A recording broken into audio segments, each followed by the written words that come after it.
कहानी की शुरुआत में हमें एक शॉप को दिखाया जाता है जहां पर एक साधारण सा लड़का काम कर रहा होता है जिसका नाम है किबोंग किम। मिलिए किबोंग किम से, एक बिल्कुल साधारण सा कॉलेज स्टूडेंट। न उसके कोई खास दोस्त थे, न कोई गर्लफ्रेंड, और न ही ऐसी जिंदगी जिसकी लोग तारीफ करें। हर सुबह वह कॉलेज जाता, क्लास अटेंड करता और फिर चुपचाप अपने कमरे में लौट आता। धीरे धीरे उसकी जिंदगी इतनी अकेली हो चुकी थी कि उसे खुद भी लगने लगा था कि वह सिर्फ दिन काट रहा है, जी नहीं रहा।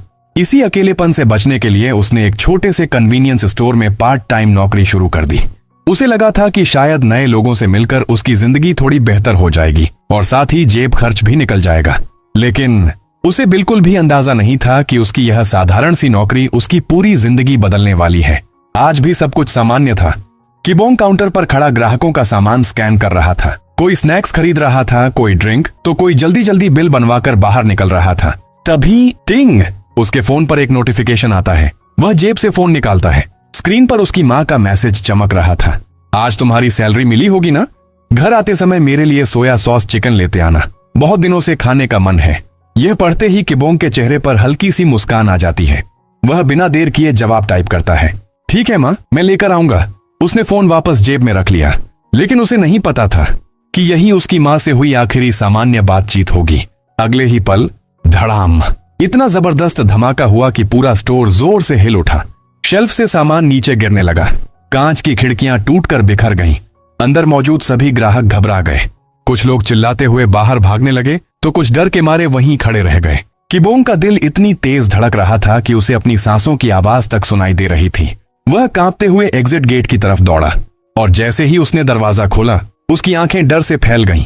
बाहर का नजारा किसी हॉलीवुड की प्रलय वाली फिल्म से भी ज्यादा भयानक था। पूरा शहर आग की लपटों में घिर चुका था। आसमान काले धुएं से भर गया था। सड़कें लोगों की चीखों से गूंज रही थीं और उन सब के बीच विशाल डरावने मॉन्स्टर्स इंसानों का शिकार कर रहे थे। किबोंग कुछ सेकंड तक वहीं खड़ा रह गया। उसका दिमाग मानने को तैयार ही नहीं था कि यह सब सच में हो रहा है। लेकिन अगले ही पल एक मॉन्स्टर ने उसके सामने भाग रहे इंसान को पल भर में मार डाला। तभी किबोंग की चेतना वापस आई। उसके मन में अब सिर्फ एक ही विचार था, अगर यहीं रुका तो मैं भी मर जाऊंगा। और वह अपनी पूरी ताकत से भागने लगा। उसके चारों तरफ लोग अपनी जान बचाने के लिए इधर उधर दौड़ रहे थे। कोई अपने परिवार को ढूंढ रहा था तो कोई अपने बच्चे को सीने से लगाए रोते हुए भाग रहा था। लेकिन उन मॉन्स्टर्स के सामने इंसान बिल्कुल बेबस थे। कुछ ही सेकंड में कई लोगों की चीखें हमेशा के लिए खामोश हो गईं। किबोंग जान बचाकर भागने की कोशिश करता है, लेकिन तभी उसका पैर फिसल जाता है और वह जमीन पर गिर पड़ता है।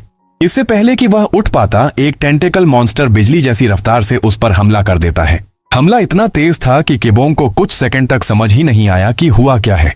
फिर अचानक उसे असहनीय दर्द महसूस होता है। लेकिन जब वह नीचे नजर डालता है तो उसकी सांसें रुक जाती हैं। उसके दोनों पैर उसके शरीर से अलग होकर कुछ दूरी पर पड़े थे। दर्द का एहसास अब धीरे धीरे पूरे शरीर में फैलने लगता है। वह जोर जोर से चीखता है, मदद के लिए पुकारता है, लेकिन इस तबाह शहर में उसकी आवाज सुनने वाला कोई नहीं था। कुछ ही पलों में उसकी आंखों के सामने सब धुंधला होने लगता है।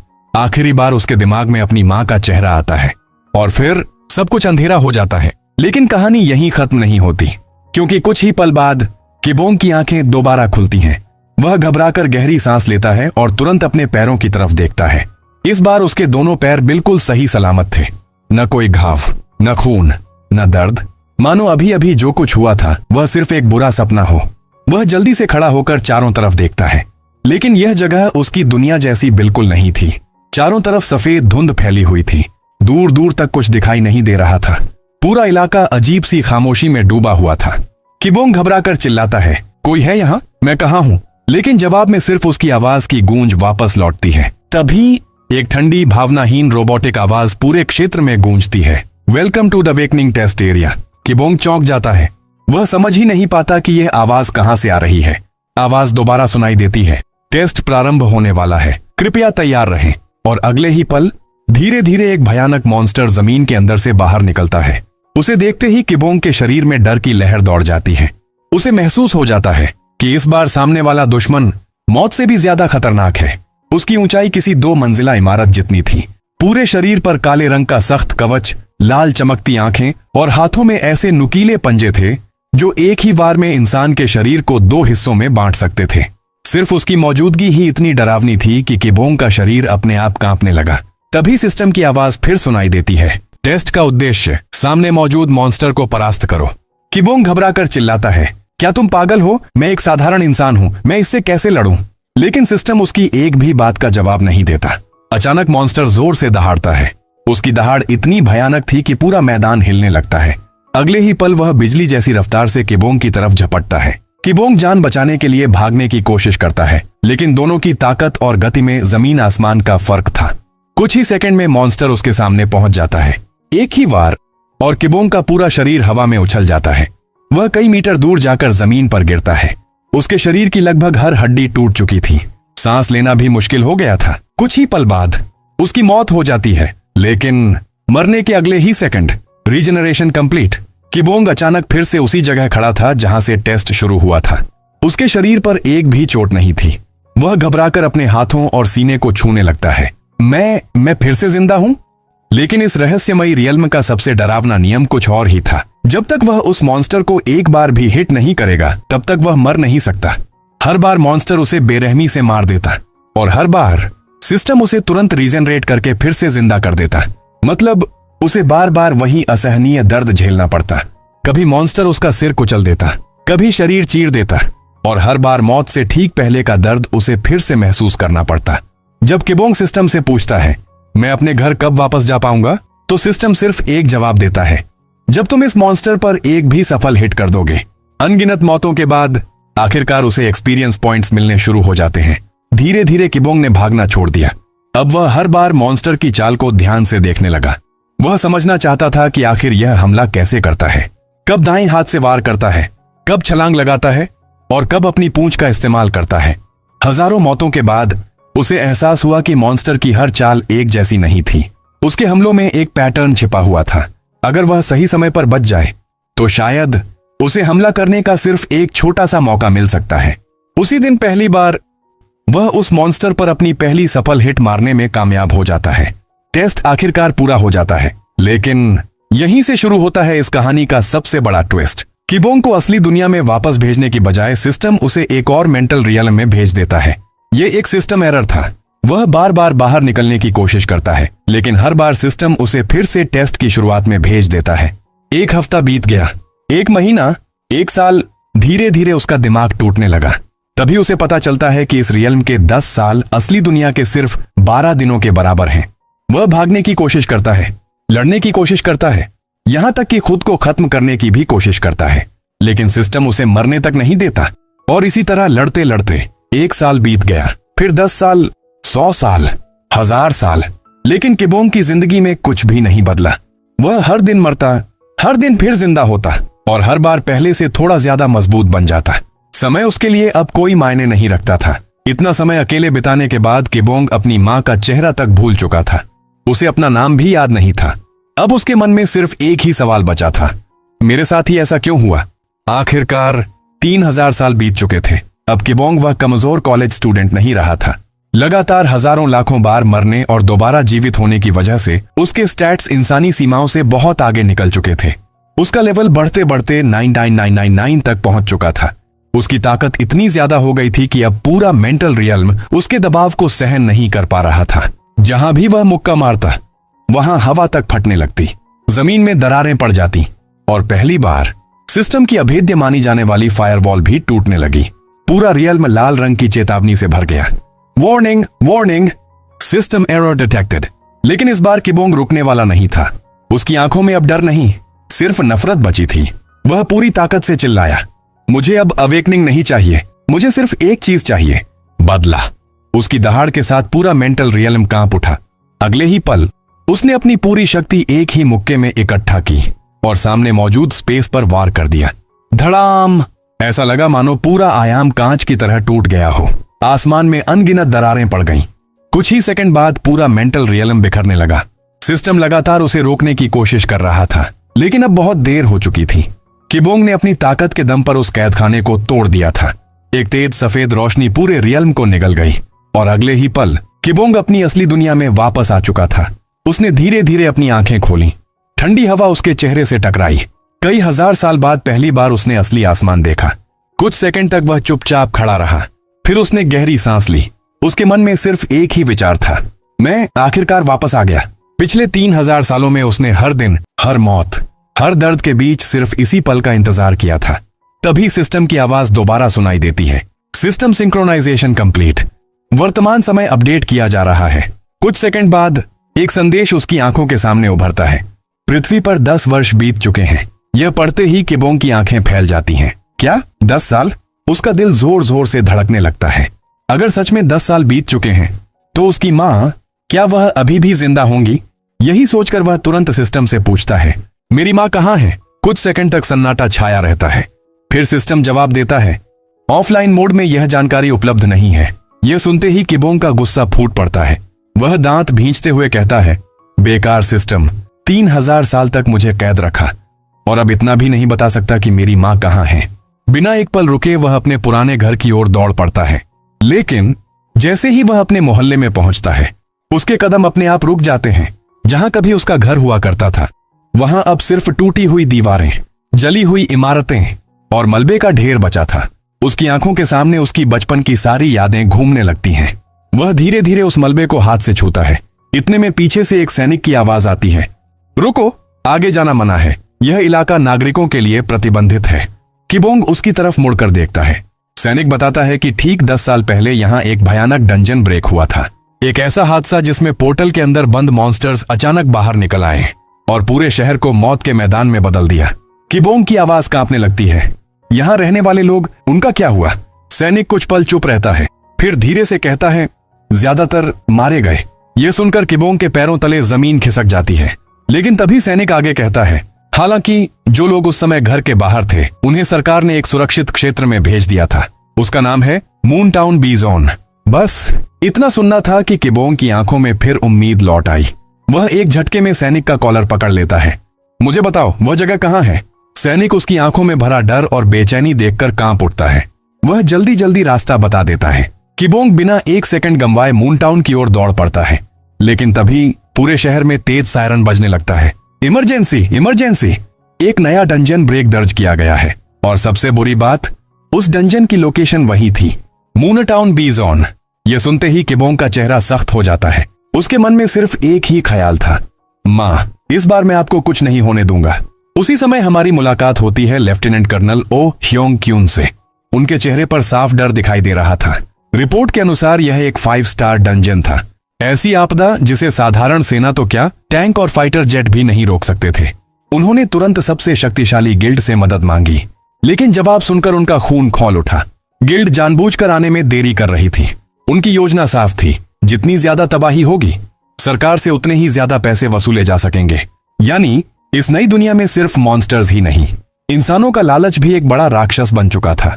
आखिरकार कर्नल ने भारी मन से एक कठोर फैसला लिया। उन्होंने आदेश दिया, सभी सैनिक सिर्फ छोटे मॉन्स्टर्स को रोकेंगे, कोई भी मुख्य डंजन के अंदर नहीं जाएगा। यह सुनकर लेफ्टिनेंट ली जियून विरोध करती है। सर, अंदर अभी भी नागरिक फंसे हुए हैं। कर्नल गुस्से में चिल्लाते हैं, तो क्या बिना बैकअप के अंदर जाकर हम भी उनके साथ मर जाएं? दोनों के बीच बहस चल ही रही थी कि तभी एक अकेला युवक भीड़ को चीरते हुए उनके सामने आकर रुकता है। वह कोई और नहीं, किबोंग था। वह आसमान में बने विशाल डंजन गेट को घूरते हुए सिस्टम से पूछता है, इस डंजन की जानकारी दिखाओ। अगले ही पल उसकी आंखों के सामने एक नीली स्क्रीन उभरती है। Dungeon rank 5 star. अनुमानित समय 3 मिनट में मॉन्स्टर बाहर निकलेंगे। खतरे का स्तर, शहर के पूर्ण विनाश की संभावना। सिस्टम शांत आवाज में कहता है, सुझाव, यदि डंजन को अभी नहीं रोका गया तो 3 मिनट के भीतर पूरे क्षेत्र में मॉन्स्टर्स फैल जाएंगे।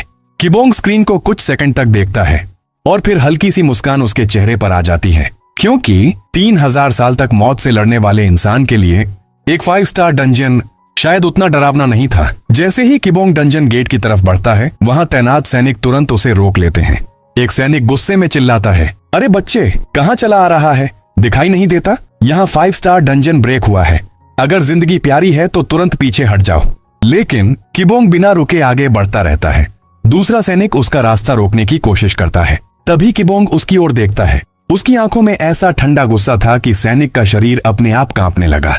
किबोंग बेहद शांत लेकिन डरावनी आवाज में कहता है, मेरे रास्ते से हट जाओ, वरना जो मॉन्स्टर्स के साथ होगा वही तुम्हारे साथ भी हो सकता है। यह सुनते ही सभी सैनिक एक साथ अपनी अपनी बंदूकें उसकी तरफ तान देते हैं। कुछ ही सेकंड के लिए माहौल पूरी तरह शांत हो जाता है, लेकिन किबोंग के चेहरे पर डर का एक भी निशान नहीं था।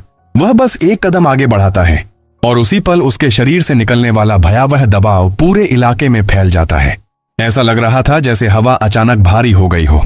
कई सैनिकों के हाथ कांपने लगे, कुछ के माथे पर ठंडा पसीना आ गया। उनकी ट्रेनिंग उन्हें गोली चलाने के लिए कह रही थी, लेकिन उनका शरीर मानने को तैयार नहीं था, क्योंकि सामने खड़ा इंसान जैसा महसूस ही नहीं हो रहा था। वह ऐसा था मानो मौत खुद चलकर उनके सामने आ गई हो। लेफ्टिनेंट ली जियून यह सब ध्यान से देख रही थी। उन्होंने धीमी आवाज में कहा, नहीं, यह कोई साधारण नागरिक नहीं है, यह एक प्लेयर है। उसी समय आसमान में बना विशाल डंजन गेट जोर जोर से कांपने लगता है। अगले ही पल उसमें लंबी लंबी दरारें पड़ जाती हैं और फिर सैकड़ों मॉन्स्टर्स एक साथ बाहर निकलने लगते हैं। यह दृश्य देखकर सैनिकों के चेहरों का रंग उड़ जाता है। कुछ तुरंत फायरिंग शुरू कर देते हैं, कुछ नागरिकों को सुरक्षित निकालने लगते हैं, लेकिन मॉन्स्टर्स की संख्या इतनी ज्यादा थी कि उन्हें रोकना नामुमकिन लग रहा था। हर तरफ भगदड़ मच जाती है, लोग अपनी जान बचाने के लिए भागने लगते हैं। इसी अफरा तफरी के बीच किबोंग बिना जल्दबाजी किए धीरे धीरे डंजन की तरफ चलता रहता है। एक मॉन्स्टर पीछे से उस पर छलांग लगाता है, लेकिन उसका हमला किबोंग तक पहुंचने से पहले ही वह जोरदार धमाके के साथ हवा में बिखर जाता है। आसपास खड़े सैनिक अपनी आंखों पर विश्वास नहीं कर पाते। उसने कुछ किया भी नहीं। यह देखकर बाकी मॉन्स्टर्स एक साथ किबोंग पर टूट पड़ते हैं, लेकिन अगले कुछ सेकंड उनके लिए किसी दुहा स्वप्न से कम नहीं थे। किबोंग हर हमले से ऐसे बच रहा था मानो उसे पहले से पता हो कि अगला वार कहां से आने वाला है। कभी वह एक कदम पीछे हटता, कभी हल्का सा झुकता, और हर बार उसके जवाबी वार के साथ एक और मॉन्स्टर जमीन पर गिर जाता। कोई हथियार नहीं, कोई तलवार नहीं, सिर्फ उसके नंगे हाथ। लेकिन वे हाथ किसी दैवीय हथियार से कम नहीं थे। कुछ ही मिनटों में डंजन के बाहर मॉन्स्टर्स के ढेर लग चुके थे। जो सैनिक अभी तक भागे नहीं थे, वे स्तब्ध होकर सिर्फ उसे देख रहे थे। उनमें से एक बुदबुदाया, क्या कोई इंसान इतना शक्तिशाली भी हो सकता है? लेकिन यह तो सिर्फ शुरुआत थी। अचानक आसमान काले बादलों से ढक जाता है, तेज बिजली चमकती है और एक ऐसी गर्जना सुनाई देती है कि पूरा शहर कांप उठता है।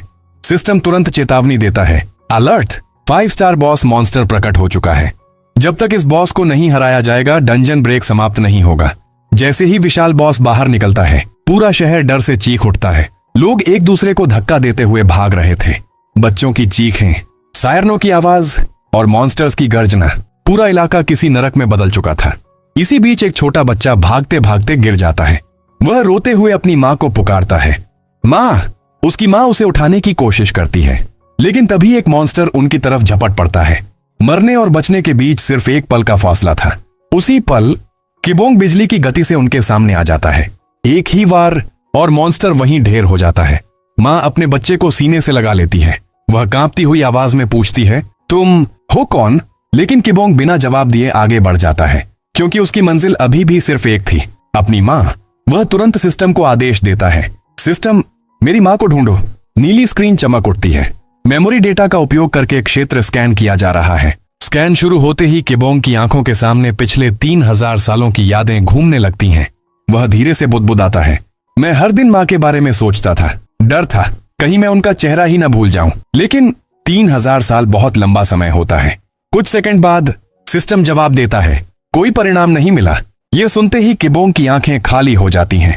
उसे पहली बार महसूस होता है कि शायद वह सचमुच बहुत देर से लौटा है। लेकिन तभी बॉस मॉन्स्टर अपने साथियों की मौत देखकर भयानक गर्जना करता है। उसकी गर्जना से आसपास की इमारतों के शीशे तक टूट जाते हैं। किबोंग तुरंत अपनी स्किल सक्रिय करता है, बॉडी एनहांसमेंट, अवेकन्ड मोड। उसके शरीर से सुनहरी ऊर्जा निकलने लगती है। वह जानबूझकर बॉस को शहर से दूर खींचने की कोशिश करता है ताकि आम लोग सुरक्षित रह सकें। दोनों के बीच जबरदस्त लड़ाई शुरू हो जाती है। बॉस लगातार विशाल हमले करता है, लेकिन किबोंग हर वार से बाल बाल बच जाता है। गुस्से में बॉस अपने मुंह में विशाल मात्रा में जादुई ऊर्जा इकट्ठा करता है। पूरा आसमान उस ऊर्जा से चमकने लगता है। सैनिक घबराकर चिल्लाते हैं, अगर यह हमला हुआ तो पूरा इलाका खत्म हो जाएगा। लेकिन किबोंग पीछे नहीं हटता। वह अपनी हथेली आगे बढ़ाता है, अपनी पूरी शक्ति एक जगह इकट्ठा करता है और सही समय पर उस हमले को पलट देता है। ऊर्जा की वही लहर सीधे बॉस को जा लगती है। भयानक धमाका पूरे शहर में गूंज उठता है। धूल का बादल छंटने पर किबोंग के कानों में एक परिचित आवाज पड़ती है। सिस्टम तुरंत प्रतिक्रिया देता है, वॉइस मैच कंफर्म, 99% मैचिंग। यह आपकी माँ की आवाज है। यह सुनते ही समय जैसे थम जाता है। 3000 सालों की सारी यादें, सारा दर्द, सारा अकेलापन एक ही पल में उसकी आंखों के सामने लौट आता है। वह उस आवाज की दिशा में दौड़ पड़ता है।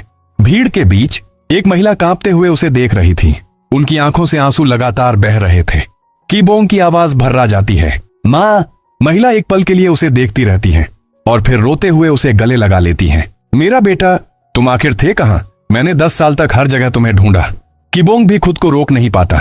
इतने वर्षों बाद पहली बार उसकी आंखों से आंसू निकलते हैं। उसे अचानक अपनी आखिरी बातचीत याद आती है। वह रोते हुए मुस्कुराता है और कहता है, माँ, मुझे माफ कर दो, मैं आपके लिए सोया सॉस चिकन नहीं ला सका। यह सुनते ही उसकी माँ और जोर से रो पड़ती है। वह अपने बैग से एक पुराना मुड़ा हुआ पोस्टर निकालती है। उस पोस्टर पर कीबोंग की तस्वीर थी, लापता। 10 साल बीत जाने के बाद भी उन्होंने वह पोस्टर संभाल कर रखा था। लेकिन किस्मत ने एक बार फिर उनसे यह खुशी छीनने की कोशिश की। कीबोंग अपनी माँ को गले से लगाकर रो ही रहा होता है कि तभी एक टेंटेकल मॉन्स्टर उसकी माँ पर अटैक कर देता है। अचानक हुए इस हमले से चारों ओर अफरा तफरी मच जाती है। उसी समय लेफ्टिनेंट ली जियून तुरंत गोली चलाकर उस मॉन्स्टर को खत्म कर देती है। खतरा टल जाता है, लेकिन कीबोंग की माँ गंभीर रूप से घायल होकर धीरे धीरे उसकी बाहों में बेहोश होने लगती है। कीबोंग घबराकर उन्हें संभालता है। माँ, आंखें खोलो, कृपया मुझे छोड़कर मत जाइए। उनकी माँ बड़ी मुश्किल से मुस्कुराती हैं, कांपते हुए हाथ से उसके चेहरे को छूती हैं और बहुत धीमी आवाज में कहती हैं, रो मत बेटे, मैं तुमसे बहुत प्यार करती हूँ। उनका हाथ धीरे धीरे नीचे गिर जाता है। कीबोंग कुछ पल तक बिल्कुल चुप रह जाता है। फिर उसकी चीख पूरे शहर में गूंज उठती है। वह आसमान की ओर देखकर चिल्लाता है, इतनी ताकत होने के बाद भी मैं उस इंसान की रक्षा नहीं कर सका जिसे मैं इस दुनिया में सबसे ज्यादा प्यार करता था। उसकी चीख के साथ पूरा वातावरण एक बार फिर भयावह सन्नाटे में डूब जाता है। उधर बाहरी दुनिया में एक अलग ही हलचल मची हुई थी। Soul defence force 39th battalion का कंट्रोल सेंटर लगातार एक ही व्यक्ति पर नजर रखे हुए था, किम कीबोंग। कंट्रोल रूम की बड़ी बड़ी स्क्रीन पर उसकी हर गतिविधि लाइव ट्रैक की जा रही थी। एक अधिकारी रिपोर्ट पढ़ते हुए कहता है, पिछले 1 महीने से पूरे देश में सिर्फ एक ही नाम चर्चा में है, किम कीबोंग। दूसरा अधिकारी आगे बताता है, फोर्स 39 के डेटा के अनुसार उसने अपने आसपास मौजूद लगभग हर डंजन को अकेले खत्म कर दिया है। स्क्रीन पर लगातार लाल निशान गायब होते जा रहे थे। हर लाल निशान एक नष्ट हो चुके डंजन का प्रतीक था। कमांडर गंभीर आवाज में बोलते हैं, यह सिर्फ ताकत का मामला नहीं है, उसकी रफ्तार हमारी सभी गणनाओं से कहीं ज्यादा है। रिपोर्ट में यह भी सामने आता है कि कीबोंग के कारण कई बड़े गिल्ड नाराज हो चुके थे, क्योंकि जिन डंजन से वे करोड़ों कमाते थे उन्हें कीबोंग अकेले ही खत्म करता जा रहा था। आखिरकार कमांडर आदेश देता है, इससे पहले कि यह व्यक्ति हमारे नियंत्रण से बाहर हो जाए, इसे किसी भी हालत में हमारे सामने लाया जाए। दूसरी तरफ कीबोंग की लड़ाई अब शहर से निकलकर घने जंगलों तक पहुंच चुकी थी। हर कुछ सेकंड में जोरदार धमाके हो रहे थे, पेड़ गिर रहे थे, जमीन कांप रही थी और उन सब के बीच कीबोंग बिना रुके आगे बढ़ता जा रहा था। उसकी आंखों में अब कोई भावना नहीं बची थी, न दया न डर, सिर्फ गुस्सा। जो भी मॉन्स्टर उसके सामने आता कुछ ही सेकंड में हार जाता। उसके लिए अब लड़ाई जीतना कोई उपलब्धि नहीं थी, यह उसके भीतर जमा दर्द और क्रोध को बाहर निकालने का एक तरीका बन चुका था। जब दुश्मनों की संख्या और बढ़ने लगी तो उसने गहरी सांस ली और धीमी आवाज में कहा, body enhancement awakened mode stage 1। अगले ही पल उसके शरीर से शक्तिशाली ऊर्जा निकलने लगी। उसकी गति कई गुना बढ़ गई। मॉन्स्टर्स को यह समझने का भी मौका नहीं मिला कि हमला किस दिशा से आया। कुछ ही मिनटों में पूरा जंगल शांत हो चुका था। सिस्टम की आवाज गूंजती है, सभी मॉन्स्टर्स समाप्त, डंजियन क्लियर। लेकिन कीबोंग के चेहरे पर जीत की कोई खुशी नहीं थी, क्योंकि जिस इंसान के लिए वह सबसे ज्यादा लड़ना चाहता था वह अब भी अस्पताल के बिस्तर पर जिंदगी और मौत के बीच जूझ रही थी। कुछ देर बाद आसमान में काले बादल छा जाते हैं, तेज बारिश शुरू हो जाती है। कीबोंग अकेला एक बड़े पत्थर पर बैठा बारिश को चुपचाप अपने ऊपर गिरने देता है। उसे बारिश की ठंडक महसूस भी नहीं हो रही थी। उसके दिमाग में बार बार अपनी माँ की आवाज गूंज रही थी, वह आखिरी बार उनसे की गई बात, वह अधूरा वादा, सब कुछ उसकी यादों में घूम रहा था। तभी कदमों की हल्की आहट सुनाई देती है। लेफ्टिनेंट ली जियून एक छाता लेकर उसके सामने आकर रुकती है। कुछ पल दोनों के बीच खामोशी रहती है। फिर ली जियून धीरे से कहती हैं, इस तरह हर डंजन को खत्म करने से कुछ नहीं बदलेगा। तुम जानते हो, कुछ समय बाद नए डंजन फिर से खुल जाएंगे। तुम मॉन्स्टर्स से नहीं लड़ रहे, तुम अपने दर्द से लड़ रहे हो। कुछ सेकंड तक कीबोंग कोई जवाब नहीं देता। फिर वह धीरे धीरे सिर उठाता है। उसकी आंखें पूरी तरह लाल हो चुकी थीं। वह शांत लेकिन भारी आवाज में कहता है, 3000 साल, हर दिन मेरी हड्डियां टूटती थीं, हर दिन मुझे फिर से उठाया जाता था। मैंने वह नरक सिर्फ इसलिए सहा ताकि एक दिन अपने परिवार के पास लौट सकूं। वह कुछ पल रुकता है और फिर ली जियून की आंखों में देखते हुए पूछता है, अब बताओ, क्या तुम चाहती हो कि मैं यह सब चुपचाप सह लूं? यह सुनकर ली जियून के पास कोई जवाब नहीं बचता। वह पहली बार समझ पाती है कि किबोंग सिर्फ ताकतवर नहीं है, वह भीतर से पूरी तरह टूट चुका इंसान है। कुछ देर बाद वह शांत स्वर में कहती हैं, अगर तुम्हारा लक्ष्य इन डंजियंस और मॉन्स्टर्स का अंत करना है तो अब तुम्हें यह लड़ाई अकेले नहीं लड़नी पड़ेगी। मैं तुम्हारा साथ दूंगी और सरकार की तरफ से भी तुम्हें पूरा सहयोग मिलेगा। किबोंग पहली बार उनकी तरफ देखता है। बारिश अब भी लगातार हो रही थी, लेकिन शायद उसके लंबे अकेले सफर में पहली बार कोई उसके साथ चलने को तैयार था। यहीं से किबोंग की निजी लड़ाई एक संगठित मिशन में बदल जाती है। 6 महीने बाद कहानी हमें एक बड़े सरकारी अस्पताल में ले जाती है। आईसीयू के बाहर गहरा सन्नाटा था। मशीनों की बीप बीप के बीच एक कमरे में एक महिला शांत अवस्था में लेटी हुई थी। वह कोई और नहीं, किबोंग की मां थी। उन्हें देखकर साफ समझ आता है कि उस दिन वह पूरी तरह नहीं मरी थी। डॉक्टर किसी तरह उनकी जान बचाने में सफल रहे थे। किबोंग धीरे धीरे उनके बिस्तर के पास बैठता है। वह उनका हाथ अपने हाथों में लेता है और हल्की मुस्कान के साथ कहता है, मां, मैं अब सरकारी अधिकारी बन गया हूं। पहले की तरह अकेला लड़का नहीं रहा। वह हल्का सा हंसने की कोशिश करता है। अब मेरे ऊपर बहुत बड़ी जिम्मेदारियां हैं। शायद मैं पहले की तरह बार बार आपसे मिलने नहीं आ पाऊं।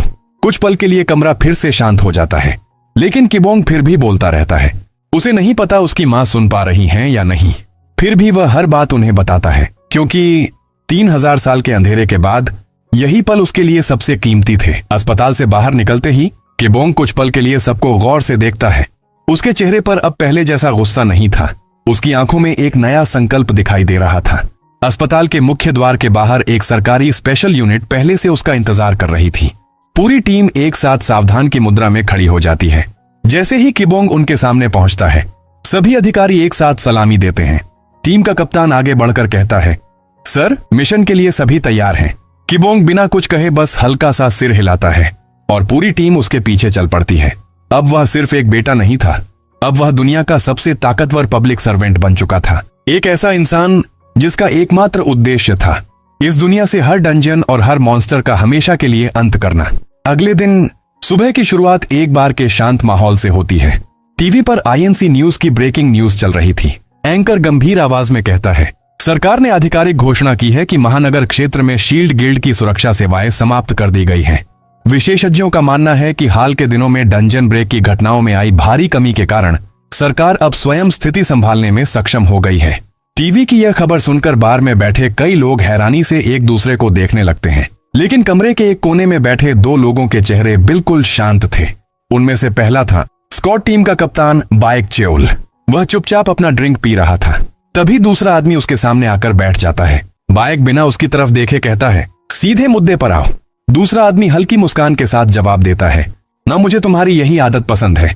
वह धीरे धीरे अपनी आवाज धीमी करता है। आजकल पूरे देश में सिर्फ एक ही आदमी की चर्चा है, किम किबोंग। यह नाम सुनते ही बाइक चेओल अपना गिलास मेज पर रख देता है। दूसरा आदमी आगे कहता है, उसकी वजह से हमारा पूरा बिजनेस प्रभावित हो रहा है। वह डंजन्स खत्म कर रहा है और हमारे मुनाफे भी। बाइक बिल्कुल सपाट चेहरे से पूछता है, तो क्या उसे खत्म कर दूं? यह सुनते ही दूसरा आदमी हंस पड़ता है, तुम हर समस्या का एक ही हल निकालते हो, मार दो। वह सिर हिलाते हुए कहता है, इस बार ऊपर से अलग आदेश आया है। किम किबोंग को मारना नहीं है, उसे ढूंढकर हमारी टीम में शामिल करना है। अगर वह मान गया तो उसे कैप्टन के बराबर का पद दिया जाएगा। बाइक चेओल बिना कोई जवाब दिए अपना अधूरा ड्रिंक वहीं छोड़ देता है। वह उठता है और सिर्फ इतना कहकर बाहर चला जाता है। बात खत्म हुई। उधर शहर से कई किलोमीटर दूर एक नए डंजन के बाहर सरकारी टीम पहुंच चुकी थी। सामने चेतावनी बोर्ड लगा था, 5 star dungeon, monstrous bird nest. अचानक एक पोर्टल खुलता है। उसमें से किबोंग और उसकी पूरी टीम बाहर निकलती है। टीम का एक सदस्य रिपोर्ट पढ़ते हुए कहता है, सर, इस महीने टूटने वाला यह आखिरी डंजन है। इसे हर हाल में रोकना होगा। सभी लोग सावधानी से डंजन के अंदर प्रवेश करते हैं, लेकिन अंदर कदम रखते ही सिस्टम की चेतावनी गूंज उठती है, अलर्ट, डंजन ब्रेक की संभावना अत्यधिक है। यह सुनते ही किबोंग तुरंत अपनी टीम को रोक देता है। कोई भी आगे नहीं आएगा, मैं अकेला जाऊंगा। यह कहकर वह बिजली की रफ्तार से आगे बढ़ जाता है। दौड़ते हुए वह सिस्टम से कहता है, बॉस की लोकेशन ट्रेस करो। कुछ ही सेकंड में नीली स्क्रीन सामने आ जाती है। स्कैनिंग। उसी दौरान सैकड़ों राक्षसी पक्षी और मॉन्स्टर्स उसे चारों तरफ से घेर लेते हैं, लेकिन किबोंग की रफ्तार उनके लिए दिखाई देना भी मुश्किल थी। एक मुक्का, एक किक और हर वार के साथ एक मॉन्स्टर जमीन पर गिर रहा था। ऐसा लग रहा था मानो कोई इंसान नहीं बल्कि तूफान उनके बीच से गुजर रहा हो। इसी बीच सिस्टम की स्कैनिंग पूरी हो जाती है। बॉस लोकेशन कंफर्म, दक्षिण पूर्व दिशा, दूरी 12.5 किलोमीटर। किबोंग बिना रुके उसी दिशा में दौड़ पड़ता है। कुछ ही देर बाद उसके सामने एक विशाल पहाड़ दिखाई देता है, लेकिन सिस्टम बताता है बॉस इसी पहाड़ के भीतर छिपा हुआ है। किबोंग गहरी सांस लेता है, धीरे से कहता है बॉडी एनहांसमेंट, अवेकंड मोड। अगले ही पल वह पूरी ताकत से पहाड़ पर मुक्का मारता है। धड़ाम! पूरा पहाड़ बीच से टूट जाता है। चट्टानों के साथ एक विशाल राक्षसी पक्षी बाहर निकलता है। दूर खड़ी टीम यह दृश्य देखकर स्तब्ध रह जाती है। एक सदस्य कांपती आवाज में कहता है वह अकेला अल्बाट्रॉस बॉस और सैकड़ों राक्षसी पक्षियों से लड़ रहा है। दूसरा धीरे से बोलता है सच कहूं, वह इंसान नहीं, खुद एक मॉन्स्टर है। लेकिन जैसे ही लड़ाई अपने अंतिम चरण में पहुंचती है, अचानक पूरे डंजन में एक अजीब ऊर्जा फैलने लगती है। आसमान में एक दूसरा पोर्टल खुलता है, उसमें से बिजली की रफ्तार से एक खंजर बाहर निकलता है।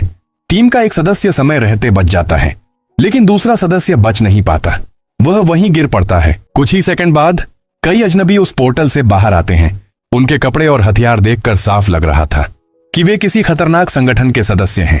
उनका लीडर आगे बढ़ता है और ठंडी आवाज में कहता है हम किम किबोंग को ढूंढ रहे हैं। चारों तरफ नजर दौड़ाने के बाद वह मुस्कुराता है, लगता है वह यहाँ नहीं है। फिर उसकी मुस्कान अचानक गायब हो जाती है। कोई बात नहीं, जब तक वह सामने नहीं आता तब तक तुम सब मरोगे। उधर किबोंग अभी भी बॉस के साथ भीषण युद्ध में व्यस्त था। विशाल पक्षी अपने मुंह में आग जैसी ऊर्जा इकट्ठा करता है और पूरे डंजन को हिला देने वाला हमला छोड़ देता है। धमाके से जमीन कांप उठती है, चट्टानें टूटने लगती हैं। ऐसा लग रहा था मानो पूरा डंजन ढह जाएगा, लेकिन यह पूरी लड़ाई कोई और भी देख रहा था। डंजन की एक ऊंची चट्टान पर खड़ा एक रहस्यमयी व्यक्ति चुपचाप सब कुछ देख रहा था। वह किबोंग और बॉस के बीच चल रही लड़ाई को देखकर धीरे से मुस्कुराता है। कमाल है, इस स्तर का हमला तो मेरी उम्मीद से भी कहीं ज्यादा खतरनाक था।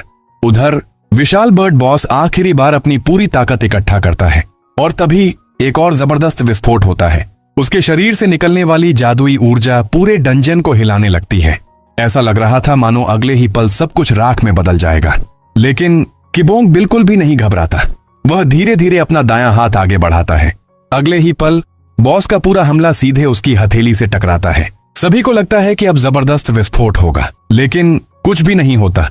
पूरी जादुई ऊर्जा किबोंग के हाथ में समाने लगती है, मानो उसका शरीर उस शक्ति को अपने अंदर खींच रहा हो। सिस्टम की स्क्रीन लगातार चमकने लगती है, ऊर्जा अवशोषित की जा रही है। Stats update. कुछ ही सेकंड बाद किबोंग के सामने उसका नया स्टेटस खुलता है, लेवल 9999, मैजिक पावर 9999। इतना ही नहीं, सिस्टम एक नई सूचना भी दिखाता है, एट्रीब्यूट रेजिस्टेंट, रैंक एस। यानी अब सामान्य एलिमेंटल और एट्रीब्यूट आधारित हमले उस पर पहले जितना असर नहीं डाल पाएंगे। हालांकि यहाँ एक दिलचस्प बात भी सामने आती है, ओरिजिनल वर्जन की तुलना में किबोंग के स्टैट्स में बदलाव किया गया है। यानी कहानी के इस संस्करण में उसकी ताकत पहले से भी ज्यादा दिखाई गई है। स्टेटस देखने के बाद किबोंग पहली बार अपने शरीर में बह रही नई ऊर्जा को महसूस करता है। वह धीरे धीरे अपनी आंखें बंद करता है। चारों तरफ फैली जादुई शक्ति उसकी ओर खींचने लगती है। कुछ ही सेकंड में उसके हाथों के बीच एक विशाल ऊर्जा चक्र बन जाता है। वह बिना कोई शोर किए सीधे बॉस की तरफ हाथ बढ़ाता है। अगले ही पल वह ऊर्जा बिजली की गति से आगे बढ़ती है। पूरा डंजन तेज रोशनी से भर जाता है। जब धूल का गुबार हटता है तो विशाल बर्ड बॉस जमीन पर गिर चुका था। सिस्टम की आवाज गूंजती है, बॉस समाप्त, डंजन क्लियर। लेकिन उसके डेथ के बाद वहां एक अजीब सा काला पत्थर उसे मॉन्स्टर से मिलती है। वह किसी साधारण ड्रॉप जैसा नहीं लग रहा था। उसका आकार लगभग एक काले चमकदार गोले जैसा था। किबोंग उसे उठाकर ध्यान से देखता है। सिस्टम, इसे स्कैन करो। कुछ सेकंड तक स्क्रीन पर सिर्फ स्कैनिंग दिखाई देता है। फिर सिस्टम जवाब देता है, पहचान पूरी हुई। आइटम का नाम डे स्टोन। किबोंग तुरंत अगला सवाल पूछता है, इसका उपयोग क्या है? लेकिन सिस्टम कुछ पल चुप रहता है, फिर वही पुराना जवाब देता है, ऑफलाइन मोड सक्रिय है, अतिरिक्त जानकारी उपलब्ध नहीं है। किबोंग हल्की सी सांस छोड़ता है। उसे महसूस हो रहा था कि यह साधारण पत्थर नहीं है। आगे चलकर यही वस्तु शायद पूरी कहानी बदलने वाली थी। उसी समय सिस्टम अचानक चेतावनी देता है, अलर्ट! डंजन प्रवेश द्वार पर युद्ध शुरू हो चुका है। यह सुनते ही किबोंग तुरंत बाहर की तरफ बढ़ता है। दूसरी ओर डंजन के प्रवेश द्वार पर हालात बेहद खराब थे। शील्ड गिल्ड की स्काउट टीम का कप्तान बाएक चेओल, यही वही व्यक्ति था जिसे कुछ समय पहले बार में किबोंग को अपनी टीम में शामिल करने का आदेश मिला था। लेकिन किबोंग के साथी को वह बहुत बुरी तरह से मार रहा होता है। बाइक चेओल पहले तो एक आदमी का जबड़ा तोड़ता है। ये देखकर जब दूसरा आदमी लड़ने आता है तो उसका नाक तोड़ देता है। थोड़ी देर बाद सारे टीम डिफीट होकर जमीन पर लेट जाते हैं। उन्होंने लड़ने की पूरी कोशिश की लेकिन बाइक चेओल के सामने टिक नहीं पाए। इसी दौरान एक सदस्य तेजी से दौड़ता हुआ बाइक चेओल के पास आता है। सर, किसी ने बॉस को मारकर डंजन क्लियर कर दिया। यह सुनते ही बाइक चेओल कुछ पल के लिए रुक जाता है। उसे अचानक कुछ मिनट पहले महसूस हुए जबरदस्त झटके याद आते हैं। वह मन ही मन सोचता है, तो वह शक्ति उसी की थी। इतने में आसमान से एक आकृति तेजी से नीचे गिरती है। धम्म! जमीन पर भारी कंपन होता है। चारों तरफ धूल का बादल फैल जाता है। सभी की नजर उसी दिशा में टिक जाती है। धीरे धीरे धूल हटने लगती है और उसके बीच से एक अकेला आदमी बाहर निकलता है। वह कोई और नहीं, किबोंग किम था। उसे देखते ही उसकी टीम के सदस्यों के चेहरों पर उम्मीद लौट आती है। वहीं बाइक चेओल पहली बार उसे सामने से देख रहा था। किबोंग बिना कुछ बोले धीरे धीरे उसकी ओर बढ़ने लगता है। शुरुआत में बाइक चेओल आत्मविश्वास से मुस्कुराता है। अच्छा हुआ तुम खुद ही आ गए, मैं भी तुम्हें ढूंढ रहा था। लेकिन जैसे जैसे किबोंग उनके करीब आता गया, पूरा माहौल बदलने लगा। हवा भारी महसूस होने लगी। आसपास खड़े गिल्ड सदस्य अनजाने डर से पीछे हटने लगे। बाइक चेओल के माथे पर पसीने की बूंदें दिखाई देने लगीं। उसके मन में सिर्फ एक ही ख्याल चल रहा था, यह कैसी औंदरा है? यह किसी इंसान की मौजूदगी नहीं हो सकती। ऐसा लग रहा है जैसे कोई प्राचीन राक्षस मेरे सामने खड़ा हो। कुछ ही पल बाद किबोंग उसके सामने आकर रुक जाता है। वह शांत लेकिन ठंडी आवाज में पूछता है, अभी तुम क्या कह रहे थे? फिर उसकी नजर शील्ड गिल्ड के लोगों पर जाती है। और सुना है तुम शील्ड गिल्ड से हो। इतना सुनते ही गिल्ड का एक सदस्य गुस्से से आगे बढ़ता है। ए लड़के, तुझे अंदाजा भी है कि तू किससे बात कर रहा है? लेकिन उसके बोलने से पहले ही बाइक चेओल गुस्से से चुप रहने को कहता है और तभी उसे बार में हुई वह बातचीत याद आ जाती है। उसे मारना नहीं, उसे अपनी टीम में शामिल करना है। वह गहरी सांस लेता है, चेहरे पर बनावटी आत्मविश्वास लाता है और किबोंग की तरफ हाथ बढ़ाते हुए कहता है, किबोंग किम, हमारे साथ हाथ मिला लो।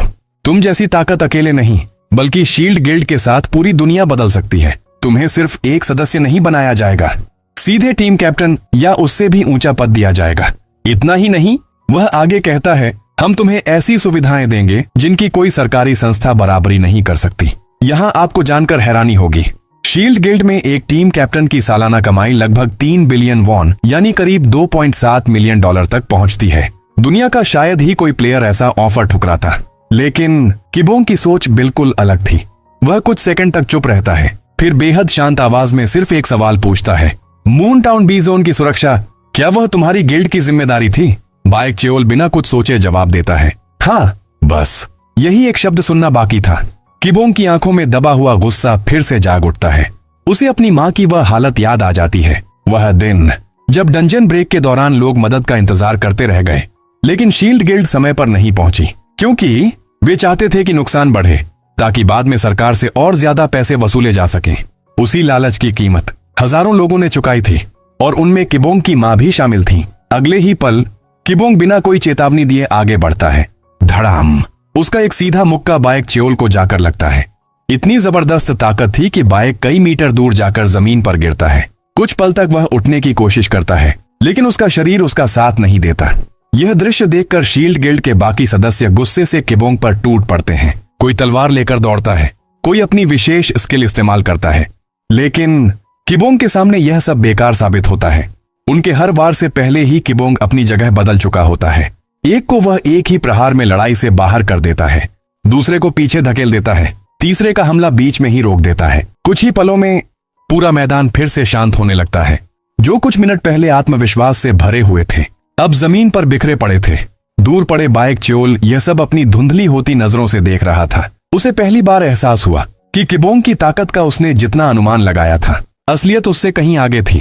कुछ देर बाद दूर से एम्बुलेंस के सायरन सुनाई देने लगते हैं। अगला दृश्य सीधे अस्पताल का है। पूरा इमरजेंसी वार्ड अफरा तफरी से भरा हुआ था। घायल लोगों को लगातार स्ट्रेचर पर अंदर लाया जा रहा था।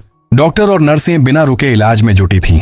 शील्ड गिल्ड के कई सदस्य गंभीर रूप से घायल थे। कोई बेहोश था तो कोई इलाज का इंतजार कर रहा था।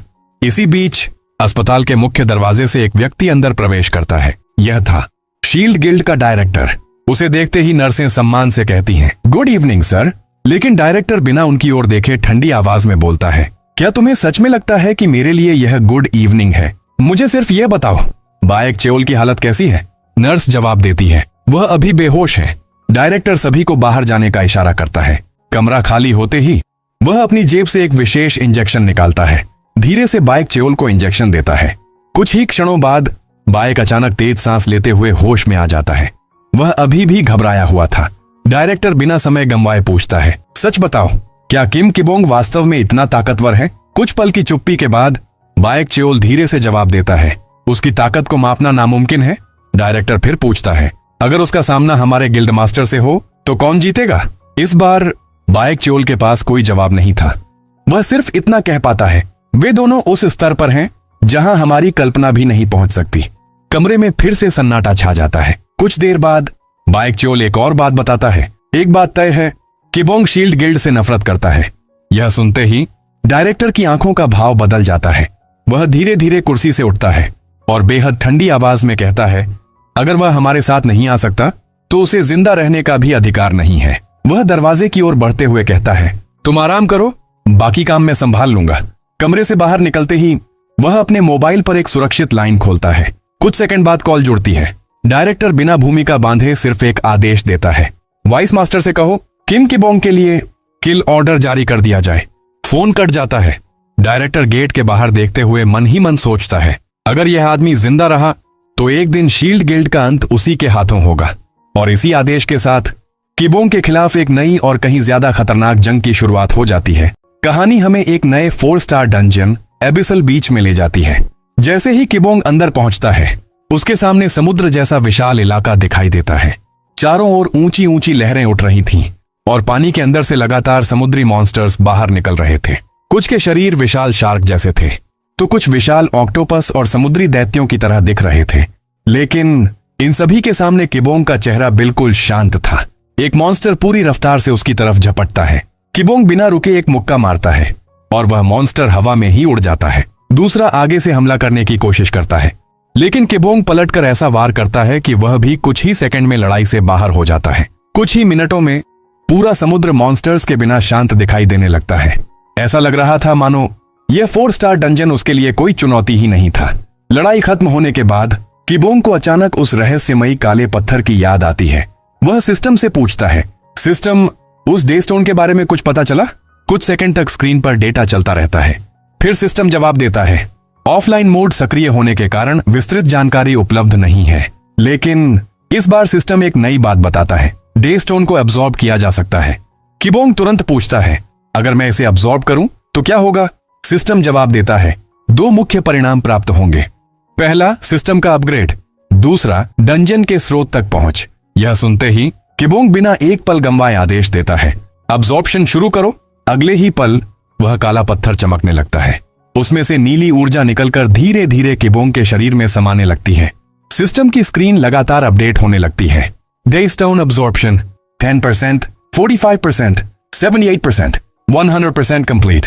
उसी समय कहानी अचानक एक नए दृश्य में पहुंच जाती है। शहर की भीड़भाड़ वाली सड़क पर एक रहस्यमयी आदमी लोगों के बीच घूम रहा था। उसके हाथ में एक फोटो थी और हैरानी की बात यह थी, वह फोटो किम किबोंग की थी। वह हर मिलने वाले से एक ही सवाल पूछ रहा था, माफ कीजिए, क्या आपने इस आदमी को कहीं देखा है? कुछ लोग सिर हिलाकर मना कर देते हैं। वह आगे बढ़ जाता है। फिर एक दुकान पर जाकर पूछता है, भाई, क्या यह लड़का यहाँ आया था? दुकानदार भी इनकार कर देता है। वह कई गलियों में घूमता है, लेकिन उसे कोई जानकारी नहीं मिलती।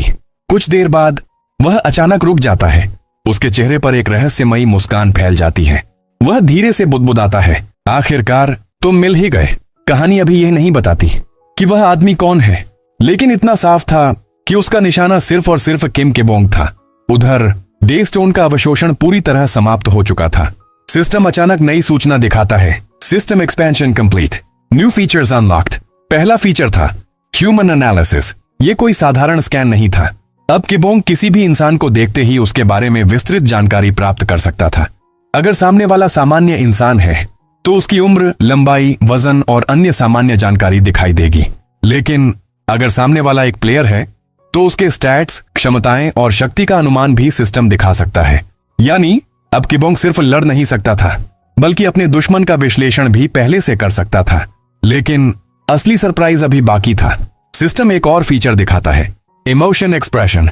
पहले सिस्टम हमेशा सपाट और मशीन जैसी आवाज में जवाब देता था, लेकिन अब उसके मैसेज के साथ छोटे छोटे इमोजी भी दिखाई देने लगे। डंजन को पूरी तरह क्लियर करने के बाद किबोंग आसमान में उड़ता हुआ सीधे अपने शहर की तरफ निकल जाता है। कुछ ही देर बाद वह शहर की एक ऊंची इमारत की छत पर लैंड करता है।